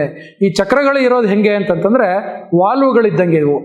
ರಿವರ್ಸ್ ವಾಲ್ವು ಮೇಲ್ಗಡೆಯಿಂದ ಬಂದಾಗ ಮುಚ್ಕೊಂಡಿರ್ತವೆ, ಕೆಳಗಡೆಯಿಂದ ಬಂದಾಗ ಓಪನ್ ಆಗ್ತವೆ. ಸೊ ಯಾವಾಗ ಎನರ್ಜಿ ಕೆಳಗಡೆಯಿಂದ ಹರಿತಾ ಬರುತ್ತೆ ಅಲ್ಲಲ್ಲೇ ಓಪನ್ ಆಗುತ್ತೆ. ಈ ಚಕ್ರಗಳು ಹೇಗೆ ಅಂತಂದರೆ those are all energy junction points. ನಮ್ಮ ಸೂಕ್ಷ್ಮ ಶರೀರ ಎನರ್ಜಿ ತೊಗೊಳುತ್ತೆ, ಭೌತಿಕ ಶರೀರ ಎನರ್ಜಿ ತೊಗೊಳ್ಳಲ್ಲ. ಅದಕ್ಕೆ ಗೊತ್ತಿರೋದು ಆಹಾರದಿಂದ ಬಂದಿರೋಂಥ ಎನರ್ಜಿ ಅಷ್ಟೇ. ಈ ಸೂಕ್ಷ್ಮ ಶರೀರದಿಂದ ಬಂದಂಥ ಎನರ್ಜಿ ಟ್ರಾನ್ಸ್ಮಿಟ್ ಆಗ್ತಕ್ಕಂಥ ಜಂಕ್ಷನ್ ಪಾಯಿಂಟು ಚಕ್ರಗಳು. ಈ ಚಕ್ರಗಳು ಮುಚ್ಕೊಂಡಿದ್ದಾಗ ನಮ್ಗೆ ಎನರ್ಜಿನೇ ಸಪ್ಲೈ ಇಲ್ಲ. ಇನ್ನು ಇದು ಆವಾಗ ಏನಾಗುತ್ತೆ, ದೇಹ ಕಾಯಿಲೆಗಳಿಗೆ ಈಡಾಗುತ್ತೆ. ಯಾವಾಗ ನಾವು ಧ್ಯಾನದಲ್ಲಿ ಹೆಚ್ಚು ಪ್ರಮಾಣದಲ್ಲಿ ನಾವು ಕಾಸ್ಮಿಕ್ ಎನರ್ಜಿ ತೆಗೆದುಕೊಂಡು ನಮ್ಮ ಎಲ್ಲ ಚಕ್ರಗಳನ್ನ ಆಕ್ಟಿವೇಟ್ ಮಾಡ್ಕೋತೀವೋ ಆಗ ಸೂಕ್ಷ್ಮ ಶರೀರ ಆರೋಗ್ಯವಾಗುತ್ತೆ, ಭೌತಿಕ ಶರೀರವು ಇನ್ನೂ ಚೆನ್ನಾಗಿ ಆರೋಗ್ಯವಾಗುತ್ತೆ. ಆದ್ದರಿಂದ ನಮಗೆ ದೈಹಿಕ ಆರೋಗ್ಯ ಮತ್ತು ಮಾನಸಿಕ ಶಾಂತಿ 100% ಅಶ್ಯೂರ್ಡ್. ಎಷ್ಟು ಚೆನ್ನಾಗಿದೆ ಅಲ್ವಾ ಧ್ಯಾನ? ಯಾಕೆ ಬೇಕು ಆಸ್ಪತ್ರೆ? ಪತ್ರಿಜಿ ಹೇಳ್ತಾರೆ, ಆಸ್ಪತ್ರೆಯೂ ಬೇಡ, ವೈದ್ಯನ ಸಹವಾಸವೂ ಬೇಡ. ಯಾವಾಗ? ಆರಂಭದಿಂದ ನೀವು ಯೋಗಿಗಳಾಗಿ ಧ್ಯಾನ ಮಾಡಿದ್ರೆ. ಮಧ್ಯದಲ್ಲಿ ಶುರು ಮಾಡಿದ್ರೆ ಆಗೋದಿಲ್ಲ. ಸಾರಿ. ಎರಡನೇ ನಿಯಮ ಆಯಿತಾ, ಅಗಾಧವಾದ ಪ್ರಮಾಣ. ಮೂರನೇದೇನು ಅಂತಂತಂದರೆ ಹೆಚ್ಚು ಹೆಚ್ಚು ಪ್ರಮಾಣದಲ್ಲಿ ಈ ರೀತಿ ತುಂಬ್ತಾ ಬರುತ್ತಲ್ಲ ಎನರ್ಜಿ ಲೆವೆಲ್ಲು, ನಮ್ಮ ಲೆವೆಲ್ಲು, ನಮ್ಮ ಎನರ್ಜಿ ಲೆವೆಲ್. ಯಾರನ್ನಾರು ಒಬ್ರು ನೋಡಿದ್ರೆ ಅವ್ರ ಎನರ್ಜಿ ಲೆವೆಲ್ ಏನು ಅಂತ ಪತ್ರಿ ಸರಿ ಅಸೆಸ್ ಮಾಡ್ತಿದ್ರು. ಅದಕ್ಕೇನು ಪ್ಯಾರಾಮೀಟರ್ಸ್ ಏನು ಇರಲಿಲ್ಲ, ಬೇರೆ ಏನೂ ಇರಲಿಲ್ಲ. ನಿಮ್ಮ ದೇಹ ಹೇಗಿದೆ, ನಿಮ್ಮ ನಿಲುವು ಹೇಗಿದೆ, ನಿಮ್ಮ ಮಾತುಕತೆ ಹೇಗಿದೆ, ನಿಮ್ಮ ಬುದ್ಧಿ ಮಟ್ಟ ಹೇಗಿದೆ, ನಿಮ್ಮ ಸಂಸ್ಕಾರಗಳು ಏನು ಅಂತ ಹೇಳಿ ಎಲ್ಲವೂ ಕೂಡ ನಮ್ಮ ಎನರ್ಜಿ ಲೆವೆಲ್ಲೇ ಹೇಳುತ್ತೆ. ಜನ್ಮಾಂತರಗಳಿಂದ ಈ ಎನರ್ಜಿ ಲೆವೆಲನ್ನು ಜಾಸ್ತಿ ಮಾಡ್ಕೊಳ್ಳೋದಕ್ಕೆ ನಾವು ಹುಟ್ಟಿ ಬರ್ತಾ ಇರೋದು ಇಲ್ಲಿಗೆ. ಆದ್ದರಿಂದ ಅದು ಮರ್ತೋಗ್ಬಿಟ್ಟಿದ್ದೀವಿ. ನಾವು ಬರೀ ದೇಹದ ಎನರ್ಜಿ ಮಾತ್ರ ನಾವು ಜಾಸ್ತಿ ಮಾಡ್ಕೊಳ್ತೀವಿ, ಆತ್ಮದ ಎನರ್ಜಿನ ನಾವು ಜಾಸ್ತಿ ಮಾಡ್ಕೊಳ್ತಾ ಇಲ್ಲ, ಅದರ ಲೆವೆಲನ್ನು ಜಾಸ್ತಿ ಮಾಡ್ಕೊಳ್ತಾ ಇರಲ್ಲ.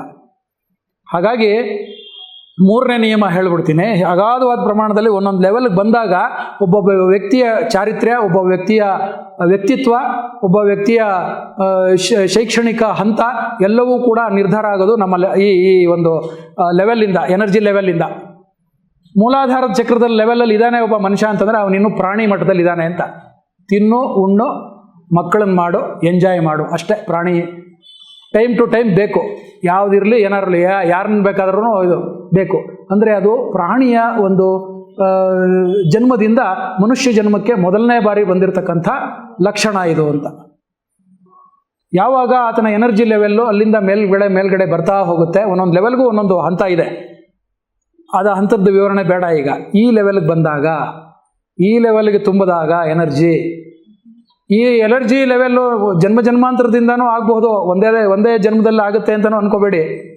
ಅದಕ್ಕೆ ಜನ್ಮ ಪರಂಪರೆ ಬಗ್ಗೆ ಹೇಳ್ತಾರೆ ಪತ್ರಿಜಿ, ಅದನ್ನು ಈಗ ಹೇಳೋದಕ್ಕೆ ಸಮಯ ಇಲ್ಲ.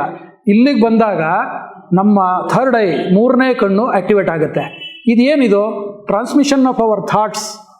ಇಲ್ಲಿಂದ ನಮ್ಮ ಆಲೋಚನೆಗಳು ಹೊರ ಜಗತ್ತಿಗೆ ಪ್ರಸಾರ ಆಗ್ತಕ್ಕಂಥದ್ದು, ಬೇರೆಯವರ ಆಲೋಚನೆಗಳೆಲ್ಲ ನಮಗೆ ಬರ್ತಕ್ಕಂಥದ್ದು. ಇದು ಆ್ಯಂಟೆನಾ. ಇದು ಈ ಆ್ಯಂಟೆನಾ ಕ್ಲಿಯರ್ ಆಗಿದ್ದಾಗ ಎಷ್ಟೇ ದೂರದಲ್ಲಿ ಯಾವುದೇ ಆಲೋಚನೆ ವೀಕ್ ಆಗಿರೋ ಸಿಗ್ನಲ್ಲು ಕೂಡ ಕ್ಯಾಚ್ ಅಪ್ ಮಾಡಿಕೊಳ್ಳುತ್ತೆ.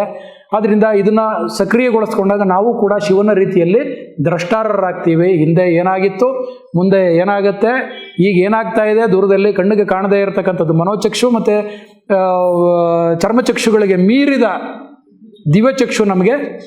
ಇದನ್ನು ಇಂಗ್ಲೀಷ್ನಲ್ಲಿ ಥರ್ಡ್ ಐ ಅಂತ ಹೇಳ್ತಾರೆ. We will become third I masters ಅಂತ. ಸೊ ಥರ್ಡ್ ಐ ಮಾಸ್ಟರ್ಸ್ಗಳು ಈ ಹಿಂದೆ ಪರಂಪರೆಯಲ್ಲಿ ಇರೋ ಯೋಗಿಗಳು ಯಾರೂ ಕೂಡ ಹೇಳ್ತಿರಲಿಲ್ಲ ನಾನು ಒಬ್ಬ ಥರ್ಡ್ ಐ ಮಾಸ್ಟ್ರು ಅಂತ ಹೇಳ್ತಿರಲಿಲ್ಲ. ಆದರೆ ಪತ್ರಿಜಿ ಹೇಳ್ತಾರೆ ನಾವು ಹೇಳ್ಕೋಬೇಕು ಅಂತ. ಯಾಕೆ ಅಂತಂದರೆ ನನಗಾಗಿರೋದು ನಿಮಗೂ ಆಗಲಿ, ನನಗಾಗಿರೋ ಒಳ್ಳೆತನ ನಿಮ್ಮಲ್ಲೂ ಬರಲಿ, ನನಗಾಗಿರೋ ಅನುಭವ ನಿಮಗೂ ಬರಲಿ, ಅದರಲ್ಲಿ ಖರ್ಚೇನಿಲ್ಲ ಅಂತ. ಆದರೆ ಹಿಂದೆ ಒಂದು ಸಮಸ್ಯೆ ಏನಿತ್ತು ಅಂತಂತಂದರೆ ಆಧ್ಯಾತ್ಮವನ್ನು ಸ್ವಾನುಭವವನ್ನು ಹೇಳ್ಕೊಳ್ಳೋದಕ್ಕೆ ಭಾಷೆ ಅಂತ ಅನ್ನೋದು ಮಿತಿ ಇತ್ತು, ಲ್ಯಾಂಗ್ವೇಜ್ನಲ್ಲಿ ಹೇಳೋಕ್ಕಾಗ್ತಿರ್ಲಿಲ್ಲ. ಆದ್ದರಿಂದ ಅವರೇನು ಹೇಳ್ತಾ ಇರಲಿಲ್ಲ, ನೀನು ಮಾಡಪ್ಪ ನಿನಗೂ ಅದರ ಅನುಭವ ಆಗುತ್ತೆ ಅಂತ ಹೇಳ್ತಿದ್ರು. ಆದರೆ ಈಗ ಆಧುನಿಕ ಜೀವನದಲ್ಲಿ ನಮಗೆ ಇದು ಏನೋ ಭಾಷೆ ಅಂತನ್ನೋದು, ಪರಿಭಾಷೆ, ಟರ್ಮಿನಾಲಜಿ ಅಂತನ್ನೋದು ಇದೆ. ಆ ಟರ್ಮಿನಾಲಜಿನಲ್ಲಿ ನಾವು ಥಿಯರಿ ಅರ್ಥ ಮಾಡಿಕೊಂಡ್ರೆ we will go for practicals. So practicals ಮಾಡಿದಾಗ ನಮ್ಗೆ ಅನುಭವ ಬಂದ್ಬಿಡುತ್ತೆ. ಮೂರನೇ ಇದು ಇಷ್ಟಕ್ಕೆ 3ಕ್ಕೆ ನಿಲ್ಲಿಸ್ತೀನಿ. ಇದು ರಾತೋರಾತ್ರಿ ಆಗುವಂಥದ್ದಲ್ಲ, ಜನ್ಮ ಜನ್ಮಾಂತರಗಳಿಗೂ ಆಗ್ಬೋದು. ಕೆಲವರು ಅದೃಷ್ಟ ಚೆನ್ನಾಗಿದ್ದರೆ ಹೋದ ಜನ್ಮದಲ್ಲೇ ಅವ್ರದ್ದು ಬ್ಲಾಕ್ ಬಾಕ್ಸ್ನಲ್ಲಿ ಆಲ್ರೆಡಿ ಟ್ರೆಜರ್ ಇತ್ತು ಅಂತಂದರೆ ಸುಮ್ಮನೆ ಅವ್ರ ಕೈಗೆ ಹಾಕಿದ ತಕ್ಷಣ ಅವ್ರಿಗೆ ಸಿಕ್ಬಿಡುತ್ತೆ, ಅವರು ಯೋಗಿಗಳಾಗಿ ಪರಿವರ್ತನೆ ಆಗೋಗ್ತಾರೆ. ಸೊ ನೀವೆಲ್ಲರೂ ಕೂಡ ಹೊಸಬರು ವಿಶೇಷವಾಗಿ ಟ್ರೈ ಮಾಡಿ. ಇದಿಷ್ಟು ಪತ್ರಿಜಿಯವರ ಪರಿಕಲ್ಪನೆಗಳು, ಬೇಕಾದಷ್ಟಿದೆ.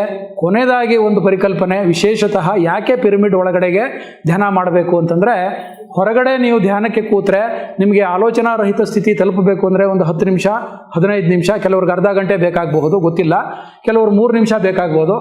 ಅದೇ ನೀವು ಪಿರಮಿಡ್ ಅಡಿಯಲ್ಲಿ ಕುಳಿತು ಧ್ಯಾನ ಮಾಡಿದ್ರೆ ಅದು 2/3 ಟೈಮ್ ಕಡಿಮೆ ಆಗೋಗುತ್ತೆ. ಬಹಳ ಬೇಗ ಆಲೋಚನಾ ರಹಿತ ಸ್ಥಿತಿಗೆ ತಲುಪೋದು. ಅದು ಸೈನ್ಸು. ಯಾಕೆ ಅಂತಂದರೆ ಮನಸ್ಸಿಗೂ ಕಾಸ್ಮಿಕ್ ಎನರ್ಜಿಗೂ ನೇರವಾದ ಸಂಬಂಧ ಇದೆ, ಉಸಿರಿಗೂ ಮನಸ್ಸಿಗೂ ನೇರವಾದ ಸಂಬಂಧ ಇದೆ. ಆದ್ದರಿಂದ ಹೆಚ್ಚು ಎನರ್ಜೆಟಿಕ್ ಫೀಲ್ಡ್ಗೆ ಹೋದಾಗ ನಮಗೆ ಮನಸ್ಸು ತಾನಾಗೇ ಪ್ರಶಾಂತವಾಗುತ್ತೆ. ನೀವು ದೇವಸ್ಥಾನಗಳಿಗೆ ಹೋಗಿದ್ದೀರಾ, ತುಂಬ ಪುರಾತನವಾದ್ದು, ಒಳ್ಳೆ ಆಗಮಿಕ ಶಾಸ್ತ್ರದ ಪ್ರಕಾರ ಪ್ರಾಣ ಪ್ರತಿಷ್ಠೆ ಆಗಿರ್ತಕ್ಕಂಥದ್ದು ಪುರಾತನವಾದ ದೇವಸ್ಥಾನಗಳಿಗೆ ಇವತ್ತು ಕೂಡ ನಾವು ಹೋದರೆ ಆ ಆವರಣಕ್ಕೆ ಹೋಗ್ತಾ ಇದ್ದಂಗೆ ಮೊದಲು ಮಾತು ಬಂದಾಗತ್ತೆ. ನಾವು ದೇವಸ್ಥಾನದ ಅದು ನಮ್ಮ ಪ್ರಜ್ಞೆ ಹೇಳುತ್ತೆ, ಮಾತು ಬಂದ್ ಮಾಡ್ತೀವಿ ನಾವು, ಆಮೇಲೆ ಹೋಗ್ತೀವಿ, ಏನೋ ಒಂದು ಪ್ರಶಾಂತತೆ ಸಿಕ್ಕತ್ತೆ. ವಿಗ್ರಹದ ಮುಂದೆ ನಿಂತಾಗಂತೂ ನಾವು ಕಣ್ಣು ಮುಚ್ತೀವಿ, ಕಣ್ಣು ಮುಚ್ಚಿ ಮನಸ್ಸನ್ನು ಒಳಗಡೆಗೆ ಆನಂದ ಅನುಭವಿಸ್ತೀವಿ. ಇದು ನಿಮ್ಮೆಲ್ಲರ ಅನುಭವ ಆಗಿರ್ಬೋದು, ಗೊತ್ತಿಲ್ಲ ನನಗೆ. ಅಲ್ಲಿ ನಡೆಯತಕ್ಕಂಥದ್ದು ಕೂಡ ಇದೇ ಕಾಸ್ಮಿಕ್ ಎನರ್ಜಿಯ ಒಂದು ಪ್ರಭಾವ. ಅಂಥ ಒಂದು ಪ್ರಭಾವ ವಲಯವನ್ನು ನಾವು ಎಲ್ಲಿ ಬೇಕಾದರೂ ಸೃಷ್ಟಿ ಮಾಡ್ಕೋಬೋದು, ಅದೇ ಪಿರಮಿಡ್ಡು. ಅದಕ್ಕೆ ವೈಜ್ಞಾನಿಕವಾದ ಕಾರಣ ಏನಿದೆ ಅಂತಂದರೆ, ಭೂಮಿಯ ಗುರುತ್ವಾಕರ್ಷಣ ಶಕ್ತಿ ಮತ್ತು ಮೇಲಿನಿಂದ ಬರ್ತಾ ಇರತಕ್ಕಂಥ ಕಾಸ್ಮಿಕ್ ಎನರ್ಜಿಯ ಪ್ರಮಾಣ ಇದೆಯಲ್ಲ, ಅದನ್ನು ಸೆಳಿತಕ್ಕಂಥದ್ದು ಭೂಮಿಯ ಒಳಗಡೆ ಅದು ಗ್ರೌಂಡ್ ಆಗೋಗುತ್ತೆ. ಸ್ನೇಹಿತರೆ, ಒಂದು ಹೇಳ್ತೀನಿ, ಭೂಮಿಗೆ ಯಾಕೆ ಗುರುತ್ವಾಕರ್ಷಣ ಶಕ್ತಿ ಬಂದಿದೆ ಅಂತಂದರೆ, ಇಷ್ಟೊಂದು ದೊಡ್ಡ ಮ್ಯಾಗ್ನೆಟ್ ಇದು ಯಾಕಾಗಿದೆ ಅಂತಂದರೆ, ಸಹಸ್ರಾರು ವರ್ಷಗಳಿಂದ ಈ ಕಾಸ್ಮಿಕ್ ಎನರ್ಜಿ ಅಂತ ಅನ್ನೋದು ಭೂಮಿಗೆ ಬಂದು ಬಂದು ಬಂದು ಬಂದು ಇದು ದೊಡ್ಡ ಮ್ಯಾಗ್ನೆಟ್ ಆಗಿದೆ. ಈ ಮ್ಯಾಗ್ನೆಟ್ ಕಾರಣದಿಂದಲೇ ಬೇರೆ ಬೇರೆ, ಉದಾಹರಣೆಗೆ ಉಪಗ್ರಹಗಳು ಈ ಒಂದು ಆರ್ಬಿಟ್ನಲ್ಲಿ ಸುತ್ತುತ್ತಾ ಇರುತ್ತದೆ. ಈ ಮ್ಯಾಗ್ನೆಟ್ ಏನಾದರೂ ಒಂದು ಸ್ವಲ್ಪ ವ್ಯತ್ಯಾಸ ಆಯಿತು ಅಂತಂದರೆ ಎಲ್ಲ ಸಿಡಿದು ಹೊರಟೋಗುತ್ತೆ. ಇವತ್ತು ನಮ್ಮ ಭೂಮಿಯನ್ನು ನಾವು ಹೇಗೆ ಕಾಪಾಡ್ಕೊಂಡಿದ್ದೀವಿ ನಿಮಗೆ ಗೊತ್ತು, ಹಾಳು ಮಾಡ್ತಿದ್ದೀವಿ ನಾವು ಅಲ್ವಾ. ಆದ್ದರಿಂದ ಇದು ಸೈನ್ಸು ಅಂತ ಹೇಳೋದಕ್ಕೆ ನಾನು ಪ್ರಯತ್ನ ಪಡ್ತಿದ್ದೀನಿ. ಈ ಈ ಆ್ಯಂಗಲ್ ಇದೆಯಲ್ಲ, ಪಿರಮಿಡ್ ಆ್ಯಂಗಲ್ಲು, ಇದಕ್ಕೂ ಭೂಮಿ ಸುತ್ತುತ್ತಾ ಇರತಕ್ಕಂಥ ವೇಗಕ್ಕೂ ಸಂಬಂಧ ಇದೆ, ಕಾಸ್ಮಿಕ್ ಎನರ್ಜಿ ಬರ್ತಕ್ಕಂಥ ವೇಗಕ್ಕೂ ಸಂಬಂಧ ಇದೆ. ಒಳಗಡೆಗೆ ಒಂದು ಪ್ರಭಾವಲಯ ಸೃಷ್ಟಿಯಾಗುತ್ತೆ, ಅದು ಕಾಸ್ಮಿಕ್ ಎನರ್ಜಿ ಎಳ್ಕೊಂಡು ಭೂಮಿಗೆ ಹೋಗುವಂಥದ್ದನ್ನು ತಡೆಯುತ್ತೆ, ನಿಧಾನ ಮಾಡುತ್ತೆ. ಬಿಕಾಸ್ ಆಫ್ ದಟ್ ಆ್ಯಂಗಲ್ ಯಾವಾಗ ತಡೆಯುತ್ತೆ, ಒಳಬರ್ತಾ ಇರ್ತಕ್ಕಂಥ ಕಾಸ್ಮಿಕ್ ಎನರ್ಜಿಯ ಪ್ರಮಾಣ ಹೆಚ್ಚು, ಭೂಮಿ ಒಳಗಡೆ ಹೋಗಿ ಗ್ರೌಂಡಿಂಗ್ ಆಗ್ತಾ ಇರ್ತಕ್ಕಂಥ ಪ್ರಮಾಣ ಕಡಿಮೆ ಇದ್ದಾಗ ಒಳಗಡೆ ಒಂದು ಮಾರ್ಫೋಜೆನಿಕ್ ಫೀಲ್ಡ್ ಕ್ರಿಯೇಟ್ ಆಗುತ್ತೆ, ಅಂದರೆ ಪ್ರಭಾವಲಯ ಸೃಷ್ಟಿಯಾಗುತ್ತೆ. ಆ ಪ್ರಭಾವಲಯದಲ್ಲಿ ನಾವು ಜೀವಂತವಾದ ಜೀವಿಗಳು ಒಳಗಡೆ ಇದ್ದಾಗ ಡಿಕೇಯಿಂಗ್ ಪ್ರೊಸೆಸ್ ಆಗೋದಿಲ್ಲ. ಯಾಕೆಂತಂದರೆ ಅದು ಜೀವ ಶಕ್ತಿ, ಪ್ರಾಣಶಕ್ತಿ. ಪ್ರಾಣಶಕ್ತಿ ಇದ್ದ ಜಾಗದಲ್ಲಿ ಪ್ರಾಣಕ್ಕೆ ಬಹಳ ಆನಂದ, ಬೆಳವಣಿಗೆಗೆ, ಉಳಿವಿಗೆ, ಸದೃಢತೆ ಆಗೋದಕ್ಕೆ ಅದು ಪ್ರಾಣಶಕ್ತಿ. ಹಾಗಾಗಿ ಪಿರಮಿಡ್ ಅಂತನ್ನೋದನ್ನು ಬ್ರಹ್ಮರ್ಷಿ ಪತ್ರಿಜಿಯವರು ಧ್ಯಾನಕ್ಕೆ ಸಂಯೋಜನೆ ಮಾಡಿ ಎಂಥ ಅದ್ಭುತವಾದ ಪ್ರಯೋಗವನ್ನು ಮಾಡಿದ್ದಾರೆ ಅಂತಂದರೆ, ನಿಜವಾಗ್ಲೂ ಕೂಡ ಇಡೀ ವಿಶ್ವದಲ್ಲೇ ಬಹಳ ಯಾರೂ ಕೂಡ ಮಾಡಿಲ್ಲದೆ ಇರತಕ್ಕಂಥ ದೊಡ್ಡ ಪ್ರಯೋಗ ಇದು. ಹಾಗಾಗಿ ಅವರ ಹುಟ್ಟುಹಬ್ಬದ ದಿನದಂದು ಅವರಿಗೆ ಈ ಒಂದು ವೈಜ್ಞಾನಿಕ ಪ್ರಯೋಗಕ್ಕಾಗಿ ನಾವು ಜೋರಾದ ಚಪ್ಪಾಳೆಯನ್ನು ಹೊಡೆಯೋದರ ಮೂಲಕ ಧನ್ಯವಾದಗಳನ್ನು ಅರ್ಪಿಸ್ಬೋದು ನಾವು, ಖಂಡಿತ.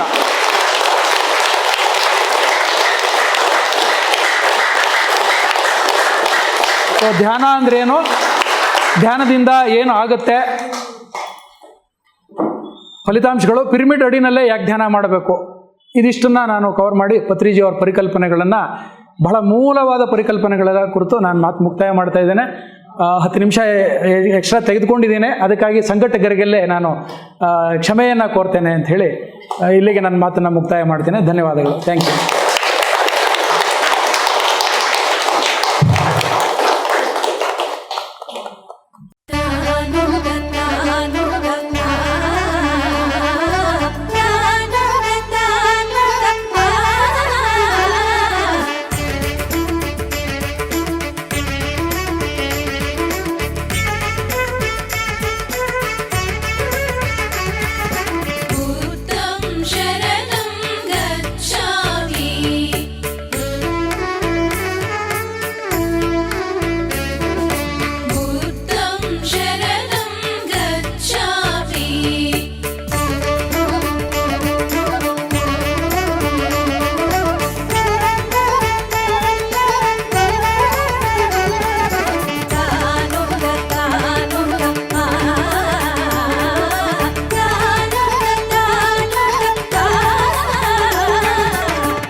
PMC ಕನ್ನಡ ಚಾನೆಲ್ ಅನ್ನು ಲೈಕ್ ಮಾಡಿ, ಶೇರ್ ಮಾಡಿ, ಸಬ್ಸ್ಕ್ರೈಬ್ ಮಾಡಿ ಮತ್ತು ಮಾಡಿಸಿ.